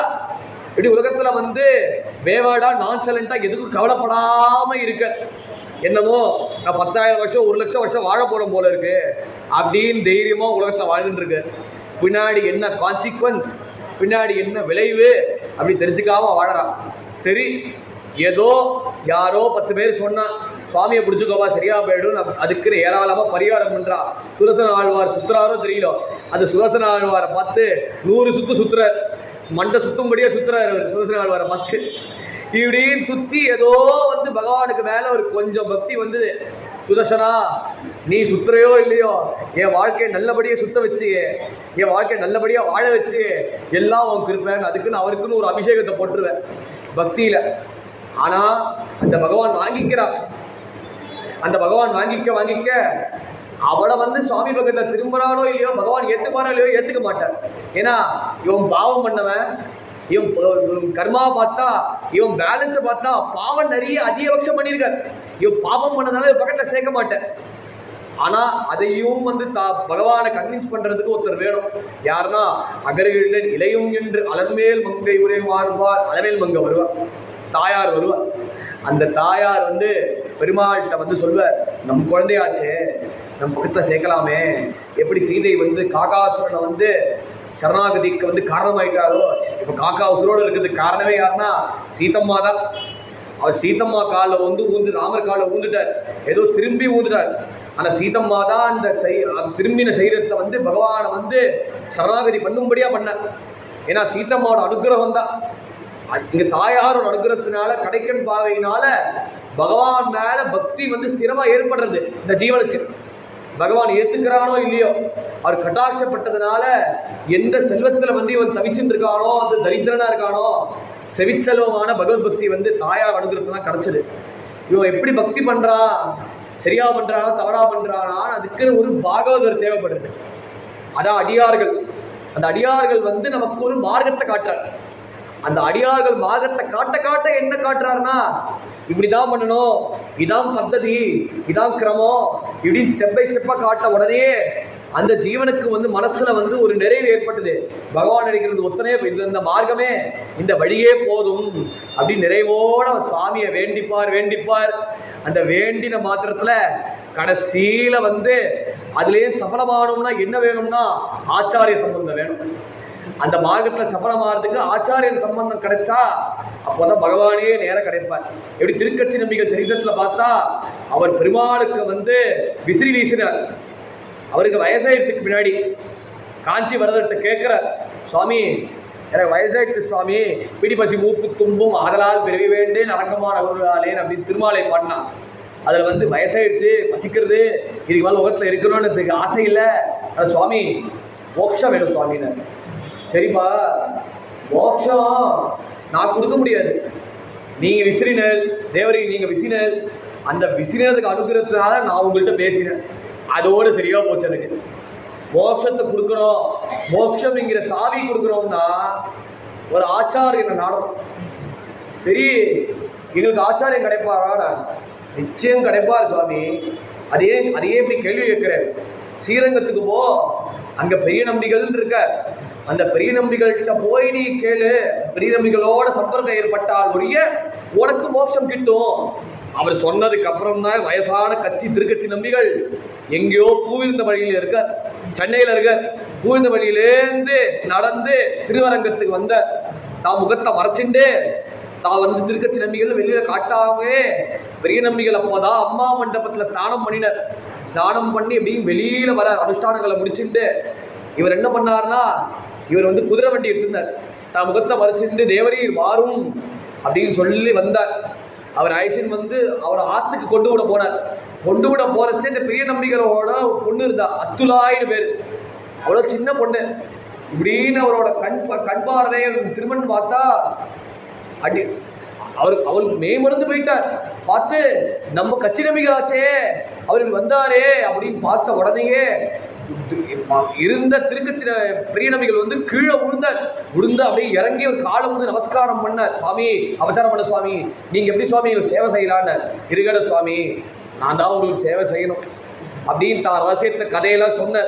அவரோடு இருந்து சுஷ்ரூஷை பண்ணி சேவை பூர்த்தி ஆனதுக்கப்புறம் திரும்ப போய் தூப்புள் போன தீபப்பிரகாச பெருமாள், அதுதான் பின்னாடி வேதாந்த ரசிகரோட அவதார ஸ்தலம். அந்த தூப்புள்ள போய் இந்த பெருமாளை வேண்டின, சுவாமி ஏதோ உன் கிருபையினால ஆச்சாரிய சம்பந்தம் ஏற்பட்டது, இப்போ நீங்க மோட்சம் தரையலான்னு பகவான் சொல்ற, உனக்கு கதவு திறந்துருத்துப்பா, என்னால தர முடியாது. என்ன சுவாமி சொல்றேன்னு, நீ பண்ண ஆச்சாரிய கைங்கரியமே ஒரு மோட்சத்தை கொடுத்துருக்கு. அதுதான் இங்க அருள் சொல்ற, அருள் கொண்டாரும் அடியவர் இன்புறர் அருளினால் அவ்வறுமையின் பொருள். அதை விட என்ன அருள்னு கேட்டோம்னா, ஆச்சாரியரோட சம்பர்க்கம், பாகவத சம்பர்க்கம், அவளோட சங்கம். அந்த சங்கம் என்ன பண்ணோம்னா அவ்வறுமையின் பொருள், அந்த வேதத்துக்கு பொருளான அந்த உபதேசத்தை நமக்கு கொடுத்துருக்காரு. எது உலகத்துக்கே புரியாதோ புரியாத விஷயம் நமக்கு புரியும்படியா சொல்லியிருக்கார், ரொம்ப எளிமையா சொல்லியிருக்கார். அருள் கொண்டு 1000 தமிழ் பாடினார், அவர் என்ன அனுகிரகம் பண்ணினார் அப்படின்னு தான் குருவை சொல்றார். 1000 தமிழ் பாடினார், ஆயிரக்கணக்கான தமிழ் ஸ்தோத்திரங்களை வந்து நம்ம உலகத்துக்கு கொடுத்துருக்கார். ஆயிரக்கணக்கான ஸ்தோத்திரங்கள் கொடுத்ததுனால தான் இப்போ லோகத்துக்கு திருவாய்மொழின்னு கேட்டால் நம்ம எல்லாம் ஒரு மரியாதை வருது, ஒரு பக்தி வருது. அந்த திருவாய்மொழி கேட்டாலுமே பொதுவாக ஒரு கச்சேரி போதும். ஒரு கச்சேரியால் காம்போஜியா இருக்கட்டும், சாவேரியா இருக்கட்டும், என்னதான் ராகத்தில் வந்து அவன் வந்து மேல்ஸ்தானம் கீழ்ஸ்தானம் பிரிகா போட்டு பாடினாலோ அந்த பாட்டு வேணா ஆஹா நல்லா இருக்குன்னு சொல்லலாம், நம்ம மனசுக்கு அமைதி உண்டுமா சொல்ல முடியாது. ஏன்னா கமெண்டேட்டர்ஸ் பாட்டுக்கு அடிச்சு விட்ருவா, என்னன்னா இவன் காவேரி எப்படி பாடிடக்கூடாது, இவர் ரொம்ப நாள் எடுத்துட்டார், அரியர் எடுத்துட்டார், இடினாவா கமெண்ட் அடிப்பா. அந்த கமெண்ட் அடிச்சதுனால என்ன ஆகுது, சங்கீதம் கேட்குற அந்த ரசிப்பு வந்து ராசிக்க நம்மளுக்கு உள்ள போயிடும், வெளியே போயிடும். ஆனால் ஒரே ஒரு இடம், இந்த பெருமாளோட சந்நிதி சாற்று முறை, இந்த சாற்று முறையில் போய் அங்கே இருந்தால் நமக்கு பிரசாதம் கிடைக்கும். அந்த பிரசாதம் கிடைக்கிற இடத்துல வந்த கோஷ்டிகள், வேத கோஷ்டிகள் முதல்ல இல்லை, வேத கோஷ்டிகள் பின்னாடி யாருன்னா பிரபந்தம் பாசனம் செய்விக்கிற கோஷ்டிகள், அவ இருந்து ஒரே சுரத்தில் அந்த பிரபந்தம் சொன்ன மாத்திரத்தில் என்ன ஆகும்னா நம்ம மனசில் அந்த சாந்தியை கொடுக்கும். என்னதான் கல்யாணி காம்போஜி கொடுத்தாலும் ஒரு பக்கத்தில் ஒரு கொடுத்தாலும் அது தற்காலிகமாக இருக்கும். எப்பொழுதும் போல நிறைவாக சாந்தி கொடுக்குறதுல அருள் கொண்டிடும் 1000 தமிழ் பாடினார். அந்த 1000 தமிழ் பாடினாரே அந்த அருள் தான் அருள் கண்டீர் இவ்வுலகில் மிக்கதே, இந்த உலகத்தையே பவித்திரம் பண்ணும். அதோட பெரிய அருள் என்னன்னா அவருக்கு சேவை செய்யறதா அருள். அதுக்கு மேல சொல்ற, மிக்க வேதியர் வேதத்தின் உட்பொருள் நிற்கப்பாடி என் நெஞ்சுள் நிறுத்தினார் தக்க சீர் சடகோபன் என் நம்பிக்கு ஆட்புக்காடல் அடிமை பயனன்றாகிலும் பாங்கலனாகிற செயல் நன்றாக திருத்தி பறிகொள்வார் உயில் நின்றார் பொருள்சூர் குருகூர் நம்பி உயல்கின்றேன் உன்றன் மொய் கழற்கு அன்பையே ஒய்கரக்கு அன்பையே மிக்க வேதியர் வேதத்தின் உட்பொருள். அவர் அதோட பொருள் என்னன்னு கேட்டா வேதத்தின் உட்பொருள். அந்த வேதத்துக்கு சாரமாக கொடுத்துருக்கார். அந்த வேதத்துக்கு சாரம் என்னன்னு கேட்டோம்னா பகவானுக்கு தொண்டு செய்யறது, பகவானுக்கு பணி செய்யறது, பகவானுக்கு என் கடன் பணி செய்து கிடப்பதே அப்படின்னு அப்பர் காட்டினார். அவர் வாழ்ந்தது 80 வருஷம். அந்த 80 வருஷத்துல ஃபஸ்ட்டு 56 வருஷம் வரைக்கும் சமணராக இருந்தார். ஒரு சமணரா தர்மசேனரா படைத்தலைவனாக இருந்தார். பின்னாடி என்ன அவர் அனுகிரகத்தினால எப்படி சைவரா மாறினான்னு கேட்டார்னா அவரோட அக்காவோட சிவபக்தி. அவர் அக்கா சிவனையே வேண்டின்றார். தான் தம்பி ரொம்ப வருஷமா காணாமல் போயிட்டாரே, ஏதோ அந்நிய மதம் சேர்ந்துட்டாரே, ஏதோ காது வழியா செய்தி வந்தது, செய்தி உழுந்தது, காலில் பட்டுது. அதனால பரமேஸ்வரா நீதான் அவர் நல்வழியில் கொண்டு வரணும் அப்படின்னு அவர் பிரார்த்தனையினால பரமேஸ்வரர் சும்மா விடல, சூளை நோய் கொடுத்து அவர் போட்ட வியாதியில உண்டான ஔஷதிகள் எல்லாமே மருந்தெல்லாம் போட்டு பார்த்தார், எதுக்கும் புலப்படலை. அப்புறம் தான் தன்னோட அக்காவோட ஸ்மரணம் வந்தார். அந்த அக்கா ஸ்மரணம் பண்ண மாற்றத்துக்கு அப்புறம் தான் முகத்தை மறைச்சிண்டு அங்கே போய் தரிசனம் பண்ணா தன்னோட அக்காவை. அவளோட வச்சனத்தை கேட்டா, நீ திருநீர் அணிந்தாதான் நீ எங்கள் ஆற்றுக்கு வரலாம் அப்படின்னு சொன்ன உடனே திருநீரை பூசிண்டு கருணையோடு அக்காட்ட அழுத உடனே சிவனுக்கே தொண்டு செய்து சிவனுக்கே பாசனம் பாடின உடனேயே அந்த சூரிய நோயும் எடுத்த. அதை எடுத்து நிறைய கஷ்டங்கள் சமணர்கள் கொடுத்த. அவரை கல்லில் கட்டி கடலை போட்டார். அப்புறம் சுண்ணாம்பு காலவாயில கஷ்டப்பட்டினார். என்ன நினைச்சாருன்னா மாசில் வீணையும் மாலை மதியம் அப்படின்னு பரவேசம் நினைச்சுட்டு எல்லா கஷ்டத்திலேருந்தே வெளில வந்துட்டார். அந்த கஷ்டம் எப்படி இருக்குன்னா இன்பமே துன்பமாகிடும். துன்பம் எப்படின்னா இன்பமா இருந்தது அவருக்கு. அதனால எல்லாத்தையும் தாக்கு முடிச்சுட்டு வந்த சமணர்களையும் ராஜா மாலை எல்லாரையும் மரணதண்டை கொடுக்கும்படியா பண்ணி வினாடி இந்த மயந்தபல் சிஷ்யனானார். அதுக்கப்புறம் மேலே காரியத்தில் அவர் அடியாரா இருந்து கோவிலில் கோவிலில் பகவான் தரிசனம் பண்ண உடனே மேலே எல்லா பணிவிடையும் இவரே செஞ்சார். இவரே எல்லா தொடர்பு இவரே பிரிக்கினார், அப்படியே பவித்திரம் பண்ணினார். இப்படின்னு தானே ஈடுபட்டு செஞ்சார். அந்த பணியை தான் சொல்றார். மிக்க வேதியர் வேதத்தின் உள்பொருள் நிற்கப்பாதி என் நெஞ்சுக்குள் நிறுத்தினார். அந்த கைங்கரியத்தை தான் என் மனசுல நிற்கும்படியா புரியும்படியா சொன்னார். யாருன்னா அக்கசீர் சடகோபன் என் நம்பிக்கு ஆட்புக்காடல் அடிமை பயனென்றே.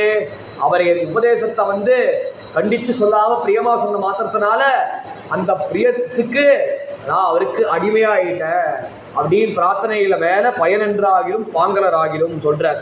ரொம்ப முக்கியமான பாசுரம். ஏன்னா இந்த குருவோட லட்சணத்தை கடைசியில சொல்லி பூர்த்தி பண்றார். அந்த குரு லட்சணம் என்னன்னா அவர் செயல் நன்றாக திருத்தி பணிகொள்வார். அவரோட உபதேசத்தோட லட்சணம் என்னன்னா நம்ம உள்ள அந்த மாற்றத்தை ஏற்படும். அந்த மாற்றம் ஒரு அம்மாவோ என்னன்னா கண்டிச்சுதான் அந்த குழந்தைய வழி கொண்டு வரணும். இவர் கண்டிக்கவே மாட்டார் ஒரு குரு. ஏன்னா கண்டிப்பார் எப்படி இருக்கும்னா அந்த கண்டிப்பு அன்பா உபதேசம் பண்ற மாதிரி இருக்கும். கண்டிப்பார் கண்டிக்க மாட்டார்னா சொல்ல மாட்டேன். இவர் கண்டிக்கிற விதம் உபதேசம் பண்ற மாதிரி இருக்கும். அதுலேருந்தே வாழ்க்கையில தப்பே நீங்க பண்ண மாட்டேன். செயல் நன்றாக திருத்தி பணிகொள்வார் குயில் நின்றான் பொருள் சூர் குருகூர் நம்பி. அதனால அந்த குயில்கள் இருக்கே, அந்த குயில்கள் உபதேசத்தை கேட்டு குருவோட உபதேசம் கேட்டு அந்த குயில்களை அவன் சாநித்தியத்தை எப்படி உணர்றானா அந்த அந்த பூ வருது. அந்த பூவோட சப்தம் குயிலும் மாடும் சோலையின் அப்படின்னு ரங்கநாதரை பார்த்து சொன்னாரே திருமாலையில. எதனால் அந்த குயில்கள் கூவும் சோலைனா என் அரங்கர் என் அரங்கர் பெரிய பெருமாள் இருக்கிறதுனால குயில்கள் கூவும் சோலை. அவள் தெரிந்த வேதத்தை கூவல் நாளே சொல்றார். கூவல் நாளே அவன் வேதத்தை அத்தியனம் பண்றார், வேதத்தை சொல்றார் அப்படின்னு குயில் நின்றான் பொழில் சூர் குருகூர் நம்பி. அப்படி குயில்கள் அழகா கூவின்றிருக்கிற திருக்குறுகூர் நம்பியை முயல்கின்றேன் முன்னன் மொய் கண்பையே. அதனால முயல்கின்றேன், பிரயத்தனம் பண்றேன்.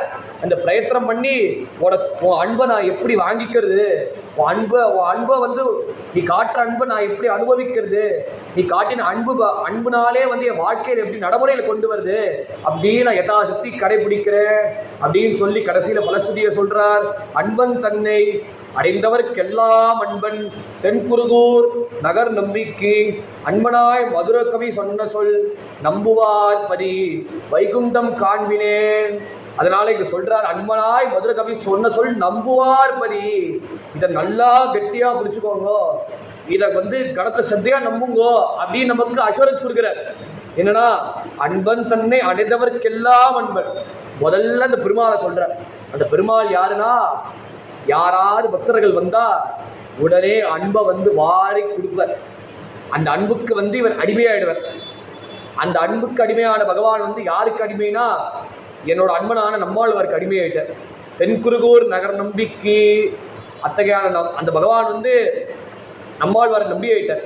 அந்த நம்மாழ்வார் பற்றி சொன்ன அந்த மகிமை சொன்ன அந்த கிரந்தம், இந்த கண்ணின் சிறுத்தாம்ப வந்து யார் படிக்கிறாரோ, யார் ஸ்ரத்தையா கேட்கிறாரோ, யார் இதை வந்து மனசுல வந்து இதை கரத்த சத்தையா நம்புறாரோ, நம்பின மாத்திரத்துல வைகுண்டம் காண்பினேன்.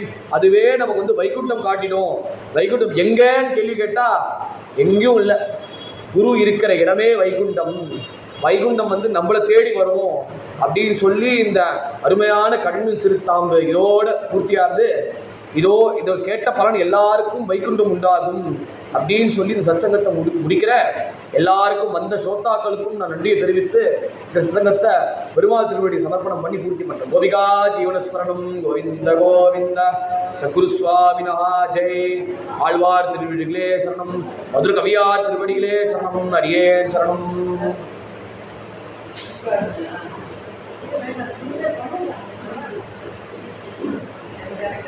நான்